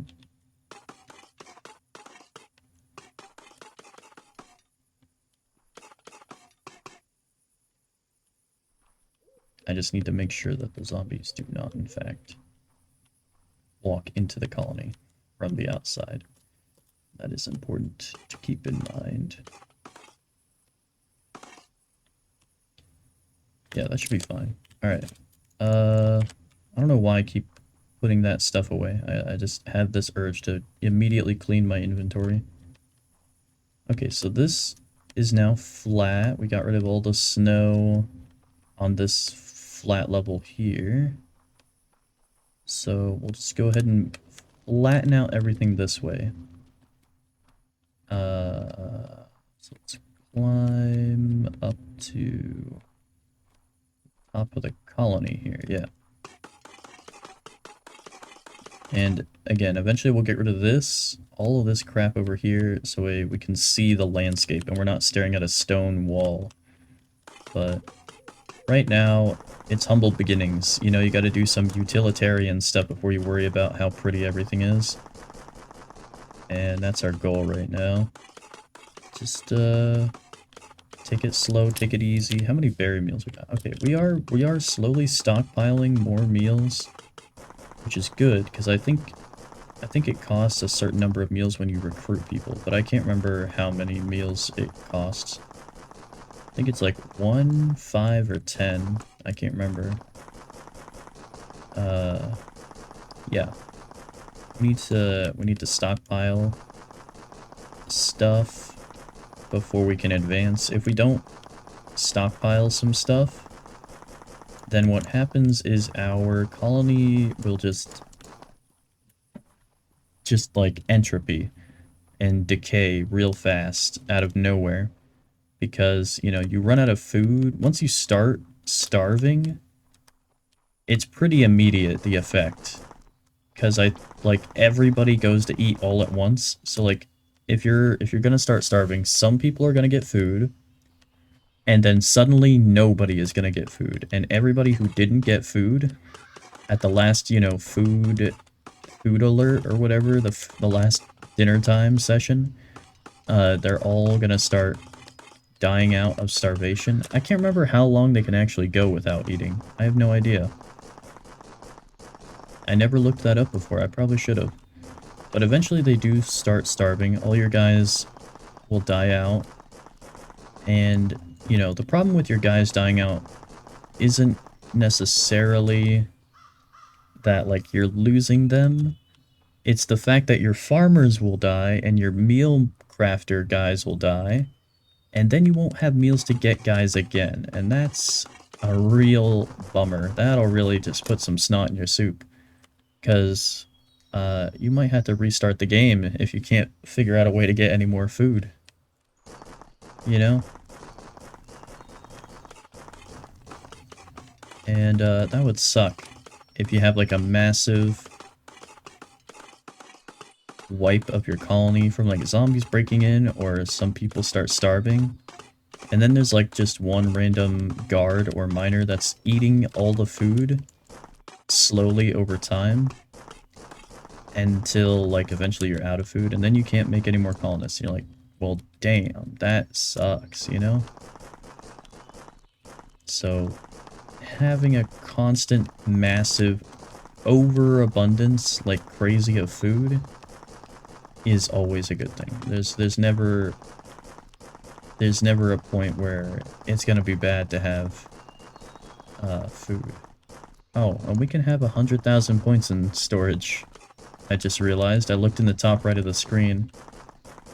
We can store 100,000 points. So what that tells me is I definitely modified that in the game files because I hated the mechanics of how you have to store your points.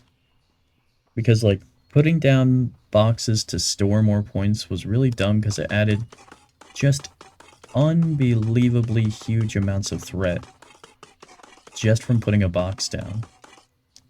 Now, I know it's for, like, game balance, but, like, the worst part about it is that you can completely circumvent it, too. Like, you can literally just put the boxes down, get the points for whatever you want to buy, and then immediately pick all the boxes back up, and it'll just spawn a couple of tough zombies, or like extra zombies than you normally would get for a shorter time than if you constantly had the boxes around. I feel like it just inflates the difficulty more than it should. Like, because the boxes don't add any defense. They don't provide... Like, the boxes don't provide any resources at all. They just give you the ability to store more of one specific resource. So, like, it's like a huge hindrance to use them, really. And instead of just doing the constant, like, quick time event of put down box, buy points, then pick up all boxes again, I'd rather just eliminate that annoying, you know, time-consuming task and just have the ability to store the points, you know, indefinitely. I feel like it helps a lot. Also, this game it has a similarity to Satisfactory in that you can definitely leave it running overnight on your computer. You know, assuming you're okay and you trust your colony to not die while you're gone. You know, in Satisfactory, you leave the game running overnight, who cares, whatever, nothing happens. Assuming you have your factory set up to run right and you don't run out of coal or something dumb like that and your generator's shut down. In this game, if you don't have your farmers and like food production properly set up and you leave the game running, or you don't have enough guards or something, you leave the game running, then your colony is gonna starve and run out of food, or the zombies are gonna eventually slowly make their way into your colony and everybody's gonna get killed by zombies. So those are important things to consider when you're gonna leave the game on for a long time. Now, I could leave the game running all the time after this stream, because we have no zombies, and we are currently stockpiling, very slowly, more food. So it would make sense for me to leave the game running. So we can just get more food. And that's it. And we're not really going to make much more progress besides that. But the more food will definitely be nice. And... yeah. 25,000 stone rubble. I did modify some of the drops from things like that. But I don't think it has had too much of a gameplay effect yet. Because we haven't really crafted many things at all. Eventually, I think it'll have a significant effect. Imagine if I was only getting 1 instead of like 10 from each of these stone blocks. That's significant. That would make things a lot more difficult. Also, another great quality of life thing about these mods is the mining speed. The mining speed is only this fast because of the mods. If I didn't mod the game, this would take so freaking long to mine out. Oh my lord. I don't even know how to describe to you how long it would take. Like, the snow? I think the snow would probably mine about the same speed. Or pretty close to it. But everything else takes longer. This light stone, like look at how fast we can mine it right now. In the base game, I think it takes about 10 to 20 times longer to mine. So like 1, 2, 3, 4, 5, 6, 7, 8, 9, 10. I think that's how long roughly it might take for one of these blocks in standard game speed. And that's horrible.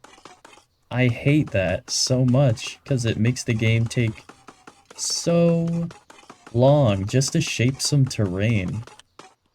Like, I understand that there's some incentive to use the construction people and the destruction people, but it takes so long to even unlock those guys that, like, it's oh my god, I just can't wait that long to be able to more conveniently handle the terrain and build the colony. So having this infinite reach and the super speed mining and placing of blocks is a massive quality of life thing I don't think I'll ever be able to get rid of. If that ever gets like patched out or the mod goes out of date or whatever, I don't think I could play this again. At least not to finish the game. I could probably play some of the beginning of the game and then I'll be like, alright, I don't feel like doing this anymore. Okay, that time the owl actually like scared me. I was like, what the fuck is happening?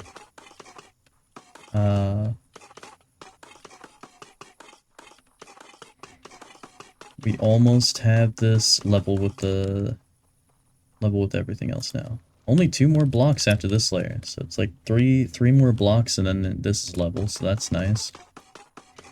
And then we'll need to make sure our trench isn't directly connected to the colony, and then yeah, we're good. The trench and the zombie path, that is. And again, we'll eventually get rid of this stone, the ugly stone wall, so we can see the beautiful terrain later. But that'll be next stream for sure, because gearing up towards the end of this stream. Now for other more action-packed games, like the Fallout and the Bolt Gun, I could definitely see how I could make some clips of that. But for something a little more slow-paced like this, I don't know. Well, actually, never mind. I know exactly how. In fact, the problem is inverse for me. It's not the long-paced games like this. It's the short-paced games. That's what I'm gonna have trouble making clips of. This, it's easy to make clips of. You make a clip of whenever, you know, you do a big milestone. And you cut out this, which is the hours and hours of mining stuff constantly. But then you put back in... With the faster-paced games, it's like, do I keep in all of the fast-paced action? Oh, I know what I need to cut out. It's the parts where I get lost on maps. I do get lost on a lot of maps. So that's the editing I could do for sure on that. But that's just like, that'll just make the playthrough shorter. I need to be able to make like cool clips. I need to get clips of me doing cool stuff. It's a little more difficult. I would have to watch like the entire stream, clip it, that sort of thing. That's a little more intense. That is definitely a lot more time consuming to rewatch the entire stream to find a clippable part. Not impossible, just a lot more time consuming. I thought I was about to fall into a hole. All the pieces were glitching together and the shading was weird. Started to panic there. But yeah. Clipping those faster paced games. I guess I would clip like some segments of boss fights, like when I see a boss, maybe a part where I'm shooting at it, and then like after it's dead. And then for other stuff, like some of the gameplay stuff, I guess like maybe just make like a hyper fast series of cuts where it's just every time I shoot and every time I melee, something like that. Every time I throw a grenade, and then clip all of that together. And then that could be like a clip on its own. I mean, I'd imagine in like 2 hours of streaming an action game like that, though, that would still be like just 10 straight minutes of shooting and blowing things up and throwing grenades and everything like that. And of course, I would still have to watch the whole thing. Question is, would I, if I was gonna clip like that, would I keep in the parts where I reload? I think I would. I think I would want to keep in all the parts where I reload. Although, would it... I don't know. No, I don't think I would, actually. I think I want to cut out the parts where I reload. Keep in the parts where it's just the shooting. That would be more... Like, think about, like, an absolute attention goblin. What would something that just needs a constant hyperactivity want to see? I think the rapidly changing flashing screen with shooting, blowing things up would be more, would pull people in a lot more constantly than the interrupts with reloading. You need the shortest attention span content possible. Now, for people with a slightly longer attention span, yeah, you could include the reloading, but it would slow down the points between all the shooting. So you may want to keep it out. And then for people with an even longer attention span, you could clip out... You could put in the parts where you're walking between groups of enemies. But then you would need to cut out all of the parts where you get lost in a level. And cut out the parts where you're not fighting enemies and you're just walking around, even though you know where you're going and stuff. And then the next level of that is where you include all the parts where you're walking around and you're making progress, and then you just cut out the parts where you get lost. And then there's the raw uncut stream. So there's like pure action, then action with like reloading, and then action, reloading, walking around, and then action, reloading, walking around, and picking up stuff, and then action, reloading, walking around, picking up stuff, and all the parts where you get lost. So there's like 5 different versions of a stream that I could release.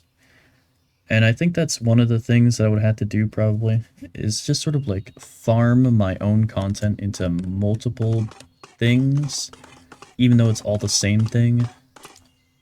That's one of the things I don't like about making content, is like, I want to appeal to people so they'll enjoy the content, but I also like, don't want to do the, like, scummy things, like re-releasing the same thing again just for the views.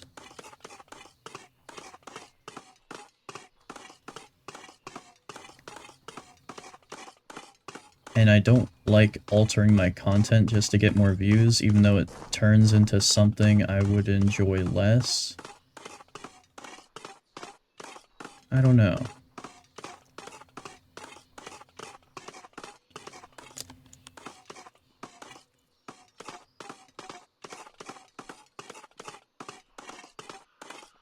I don't know.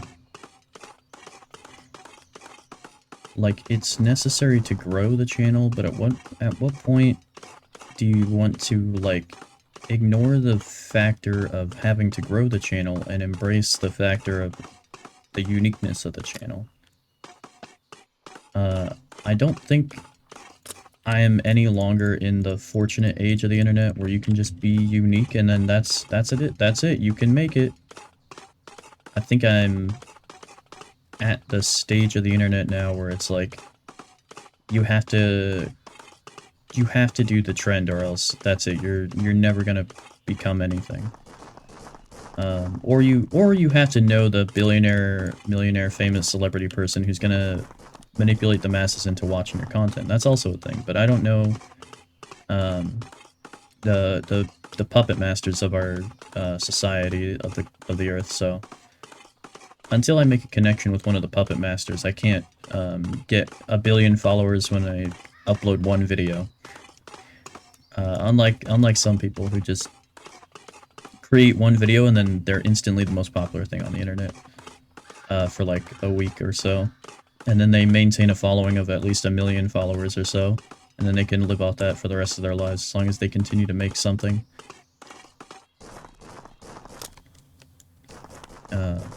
Because I have seen that countless times. And that's sort of what I was aiming for, except like I wanted to not like just I wanted to not become what a lot of the other people become, where the content changes so dramatically and horribly to where it's not even the same channel anymore, which I've seen with a lot of content creators, which is why I like constantly stop watching some content creators and then start watching other ones, and so on and so forth. And the people who I watch are never consistent. It's like, it's cause they changed, you know? And I don't want to, like, I do want to change for the good of the channel and to make the content better for people to watch. But I don't want to change so much to where it's like, oh, so you're a gaming streamer, you're a gaming YouTuber. Just like all of these 50,000 billion other people that are. It's like, no, oh, you're that guy. Oh, you're that guy. Yeah. That guy with the unique personality. I've seen your things before. I know you. It's not like, oh, you're the blue guy instead of the red guy. Ah, okay, alright. Yeah, I prefer red guy, actually. Not you, but you're blue guy, so I'm like, good, I'll pass. You know, I don't want to have that. And I'm trying to maintain some of that uniqueness as much as I can in the style and everything. Like, I made conscious decisions instead of just following trends for a lot of this stuff. And I want to try to maintain that, but I also have to actually put in some of the effort, like Moggs pointed out earlier in the stream. With editing and stuff. I'm stuck at that mental barrier of not doing that. I was trying to earlier today, but when I fucking tried to find the editing software, I literally have a folder with the different editing softwares to experiment with on my computer. So I click the little Windows start button at the bottom, and I type in editing software, literally the name of the folder. And it's like, you want to search the web? And I'm like, no, fucker, I want the fucking folder that I know I made. So then I opened up the file browser myself, I went to the exact file location, and I found it. And I was like, wow, that's really fucking rude of you, Windows. Why didn't you show me the fucking file I was looking for? So then I had to search my settings to configure my Windows search to actually search things. Apparently this is a fucking thing, if you didn't know. You might need to edit your fucking computer. So you can literally... Let me see if I can find it now. Editing. Oh, look at that. Now it appears. I literally had to modify my fucking Windows settings so that way when I search things using the Windows search, it actually searches the computer. What? What was it searching before? Because it wasn't searching the whole computer. It was searching like some of the computer, and then it was ignoring huge fucking chunks of the rest of the computer. And so like I couldn't find this by just searching it with the what is supposed to be the super handy dandy neato fucking Windows search ability, right? Like that seems pretty fucking dumb. So I had to edit my computer settings to be able to find the editing software thing.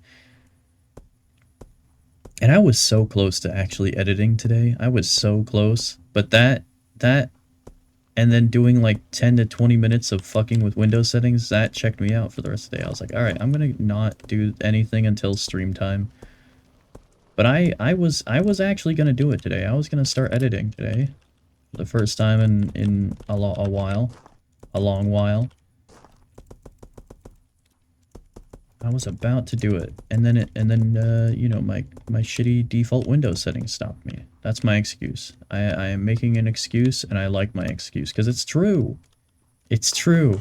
I was trying to be productive, and then the computer was like, no. And I was like, well, I don't want to have this problem again in the future, so what if we made that no into a yes? And it was like, fine, but you're gonna have to figure it out. So I figured it out. So now next time I want to edit, and I don't have to navigate all the way to that folder. I can actually search that on my computer. And whenever I want to search things on my computer, I can just search it. Apparently there's a thing called indexing, which is just making your computer able to search things. And you need to edit your Windows indexing so it will actually search for things on your computer. So you have to index your computer to make it search your computer. I don't know why this isn't a fucking default Windows function. Apparently it's not. Apparently this is some super advanced, top secret, don't tell anybody fucking thing in Windows. Really fucking stupid that that's a thing, but it's a thing apparently. So, yeah. Make sure you take the time, if you haven't already, open up, you just search, what is it, search settings? Yeah, Windows search settings, that's what I did.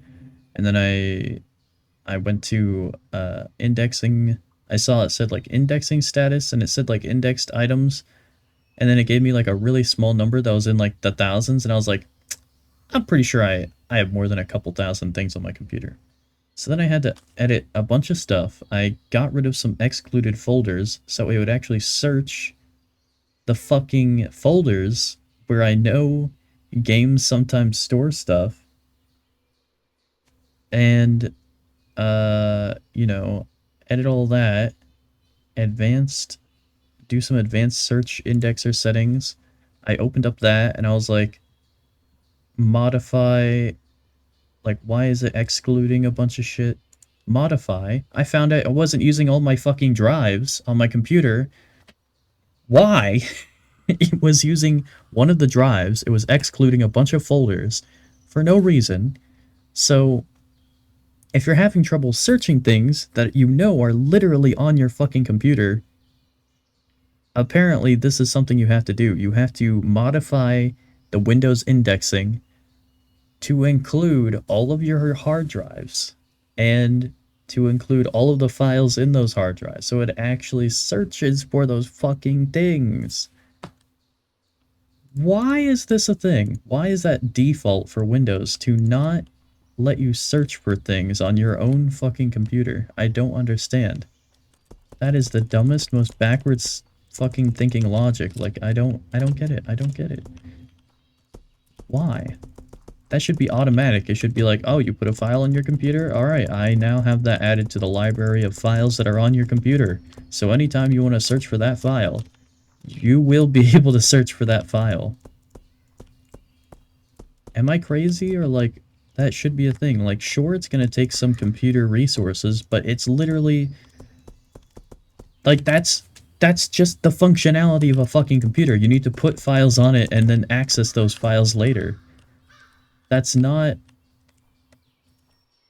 like, that's just a computer at the end of the day, dude. It's failing in it, like, its main task if it can't handle doing that. If they failed to program that into the computer, you know? But anyways, I'm rambling and making you know, trying to explain why I made excuses not to edit today, which are valid excuses. Trust me, I assure you. I made very valid excuses, and I explained my valid excuses to you now, so you understand uh where I'm coming from. And I did not just lazily enjoy my day not doing anything and not streaming it. I assure you that was not the case. I am constantly filled with this existential dread that I am not producing anything or doing enough to be productive with my life. And it haunts me every single day and produces severe amounts of stress to the point where I am now a broken person, fundamentally, on a fundamental, practically genetic level at this point. From the goddamn molecules that shake in my bones, it haunts me. And I do think about it basically daily. It's very hard to forget. And when I do remember, it just causes me more stress, and I don't do it because I have a procrastination gland or something. I want to find out if it's possible to destroy the procrastination part of the brain so I can actually just do things. That would be fantastic. Because I have a bad habit of going, I need to do something, and then I just don't do it. And then it stresses me the hell out, and it gives me anxiety knowing it's not done.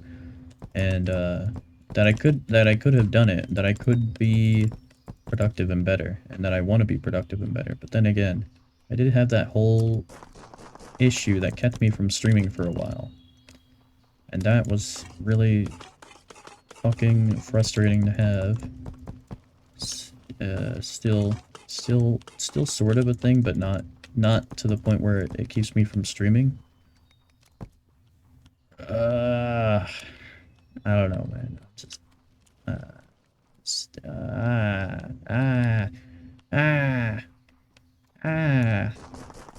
That's all I have. That's all I got at this point. It's just I feel like I've explained pretty much 90% of the stuff, I think.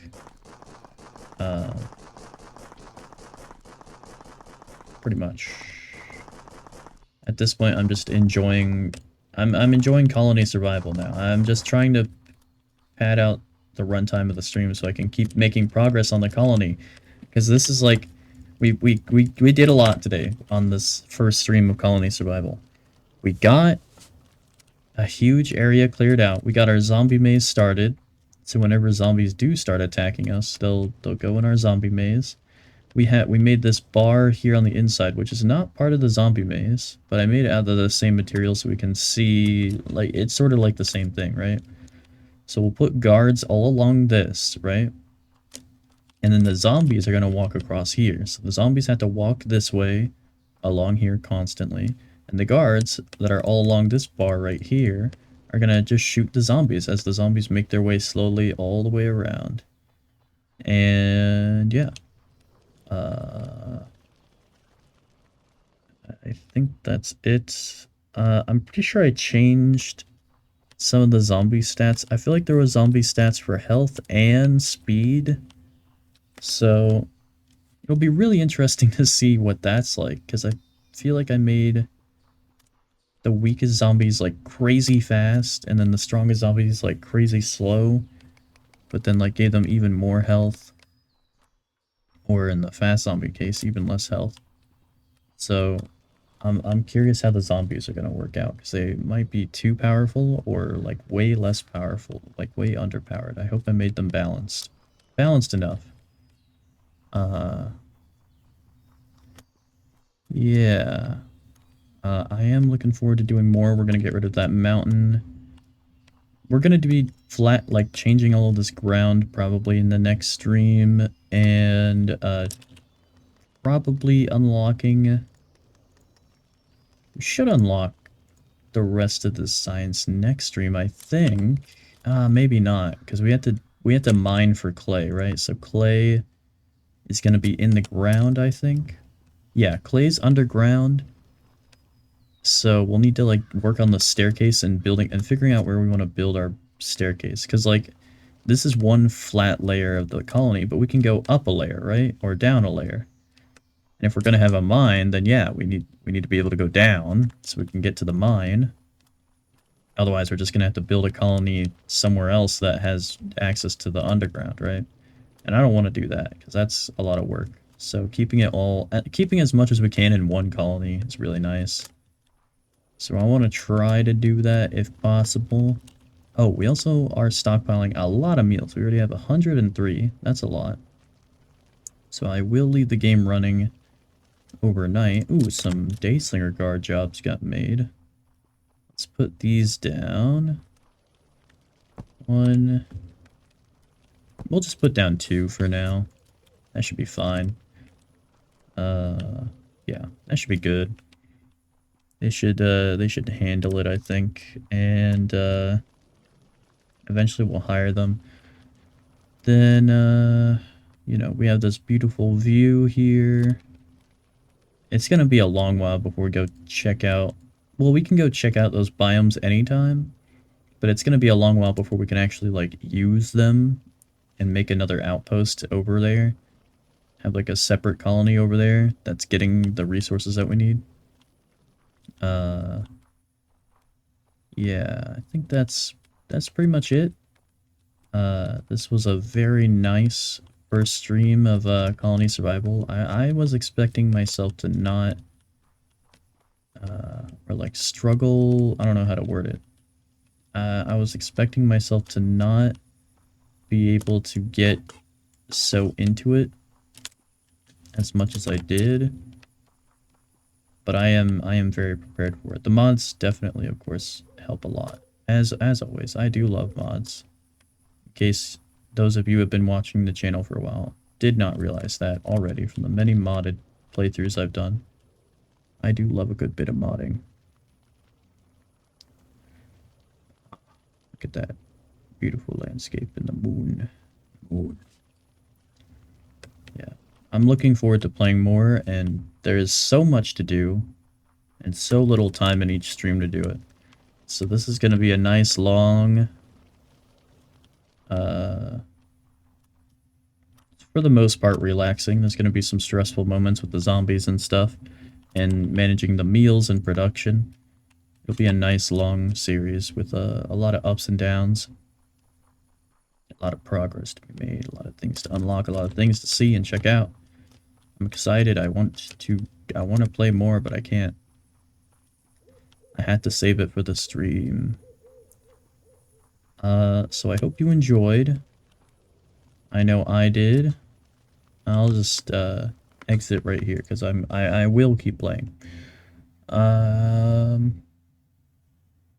Actually, wait, no. I need to keep the game running so our guys can get meals and stuff.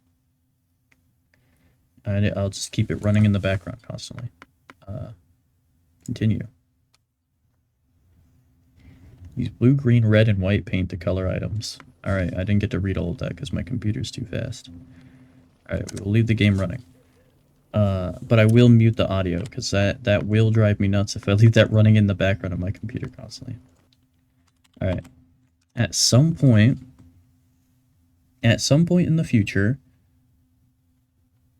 I will begin editing. I was going to today, so you know, I'm trying to work on it.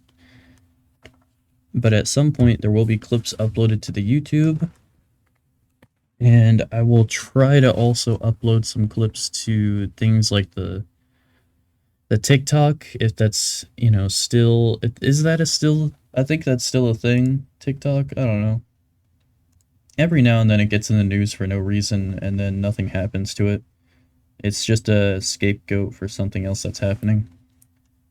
So people talk about TikTok instead of something that actually matters. Yeah, I did upload a bunch of stuff to TikTok a while ago.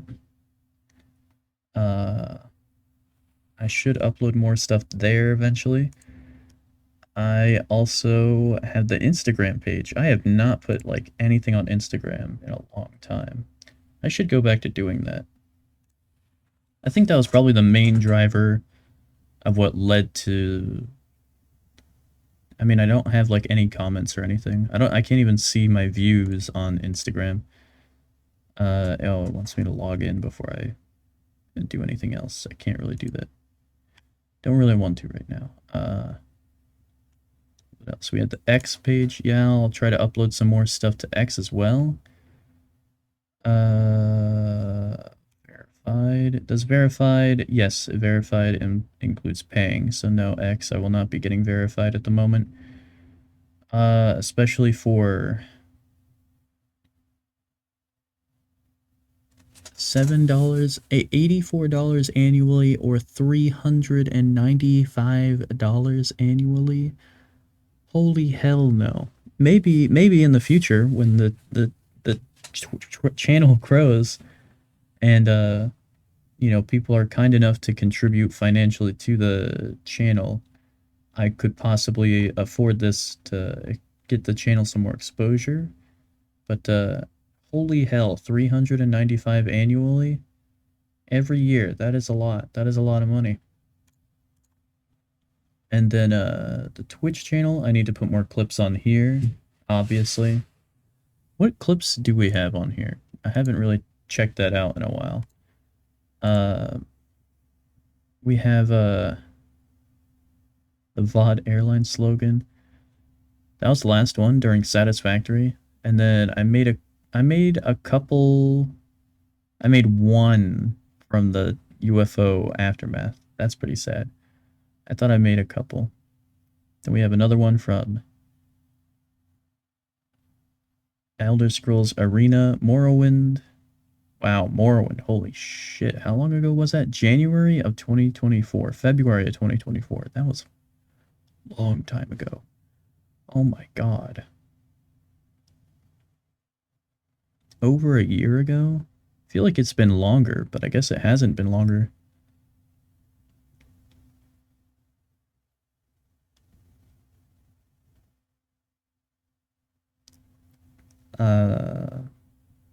Apparently I re-shared one clip like 10 different times.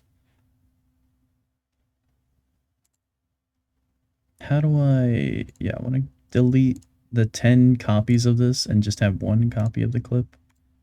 I think that's because Twitch's clipping tool is like terrible and trash every time I try to use it. And it like you press, all right, I have selected between this time and this time. I would like to clip that now. And then it goes, okay, here's a clip that is the complete wrong timestamp. And it's like, why are you like this? Twitch does that a lot when you're clipping things. And then what's the very first clip? Smacked him with his wood from 2022, April of 2022. The Chaos Gurk. The Chaos Gurk.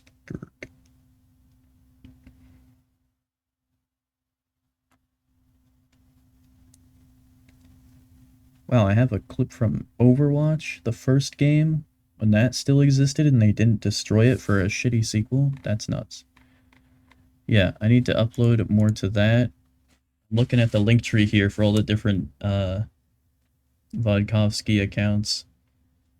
I think the link tree covers like all the different social medias that there are. Discord, TikTok, X, Facebook, Instagram, YouTube, Twitch. That's like all of the things, right? I had one for like something called like Trovo or something, but I don't think anybody bothered with that. And I stopped multi-streaming, so I didn't bother working on it anymore. So I could try going into more niche platforms like that. I had a Reddit page. I had set one up, and then I didn't like look at it for a long time, and I came back and it said it got deleted because it violated something.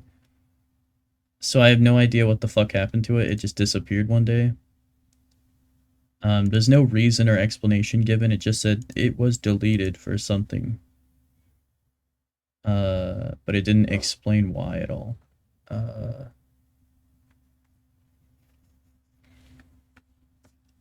Where is it? R slash.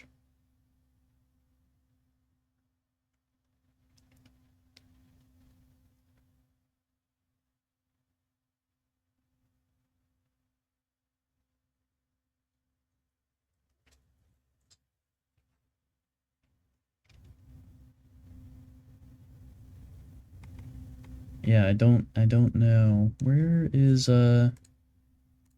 search r slash Vodkavsky. No, it just pulls up my account. R slash. How do I view manage communities?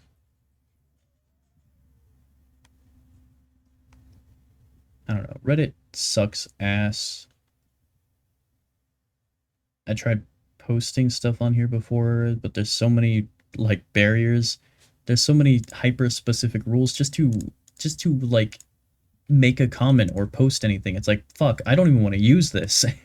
It's like the complete opposite of a inclusive community forum like it advertises itself. I hate Reddit, so I don't even think I'll bother trying to remake the Reddit community because I'm sure it'll just get randomly deleted again for some dumb made up reason. Yeah,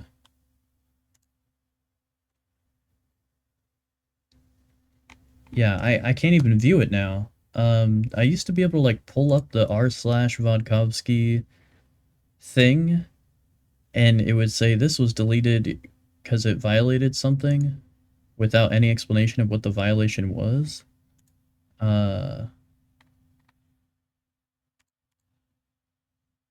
Now I can't even, yeah, I can't even find it at this point.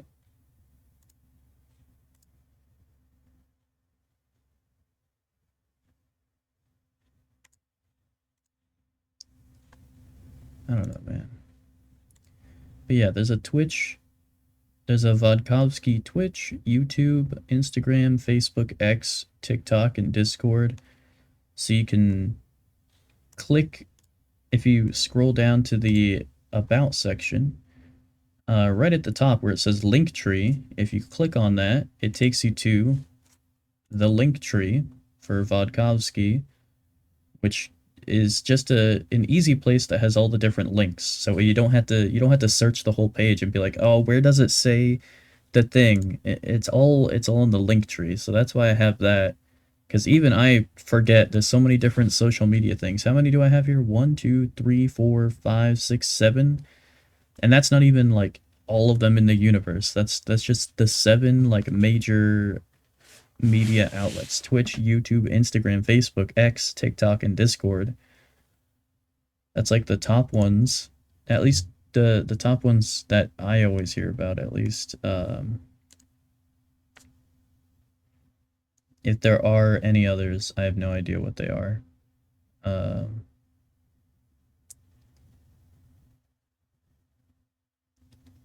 Like what? Let me search like top social media platforms. Facebook, YouTube, Instagram, and WhatsApp. Isn't WhatsApp just a place where people get scammed and have their personal information stolen?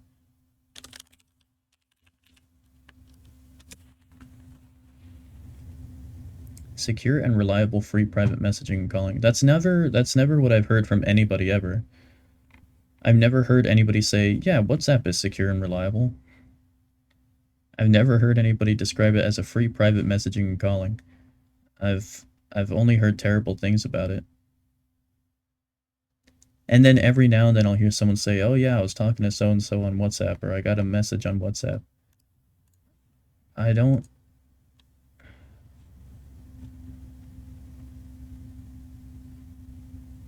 For free asterisk. What's the asterisk for? WhatsApp? What's that? Data charges may apply. Contact a provider for details. Ah, so the truth comes out.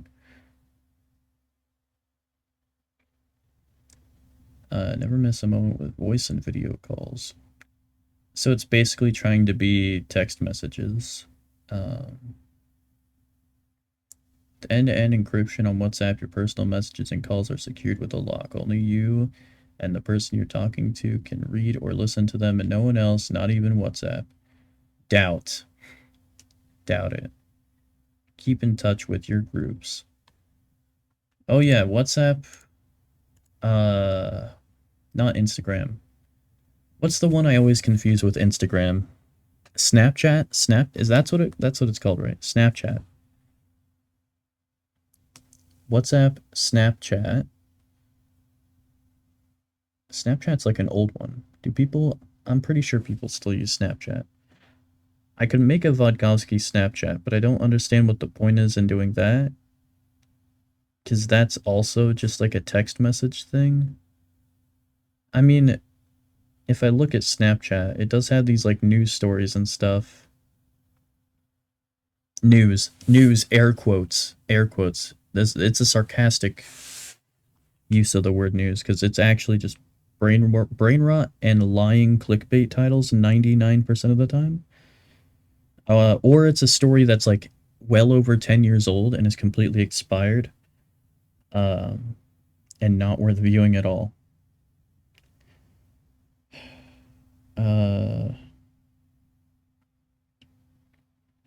I've done all the things that all the successful people do. I've streamed the Minecraft, and I have played it on YouTube, and I have the Discord channel and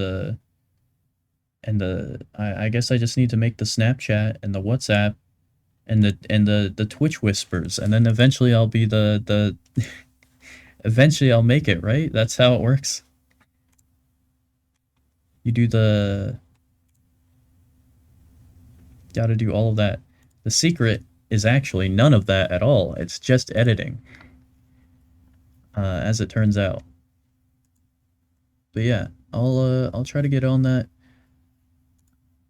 editing grind.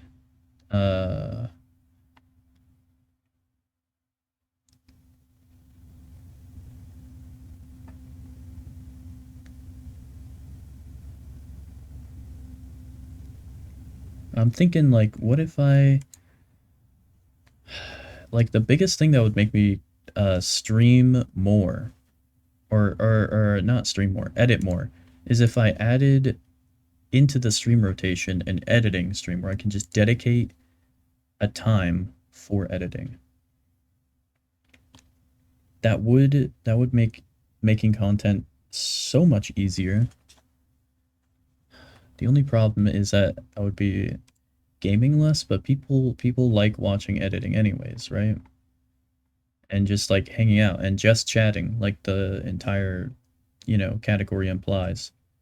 So maybe that wouldn't be so bad. So let me try and pull up like an editing thing real quick. So if I was gonna do like an editing stream,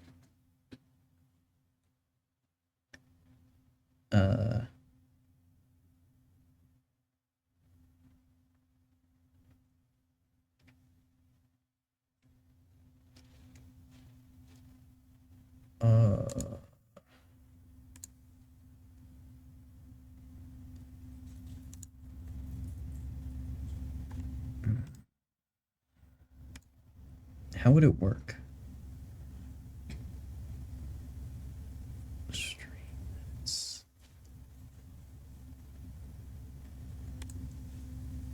No, I can't really. If I wanted to like clip, if I wanted to take like a tiny clip of like a copyrighted material and then edit it to be different, I would have to first stream myself showing the copyright material before I edit it, which would, you know, do a copyright, do a no-no, and they kill you. The multi-billionaire overlords cooperate with the government and kill you.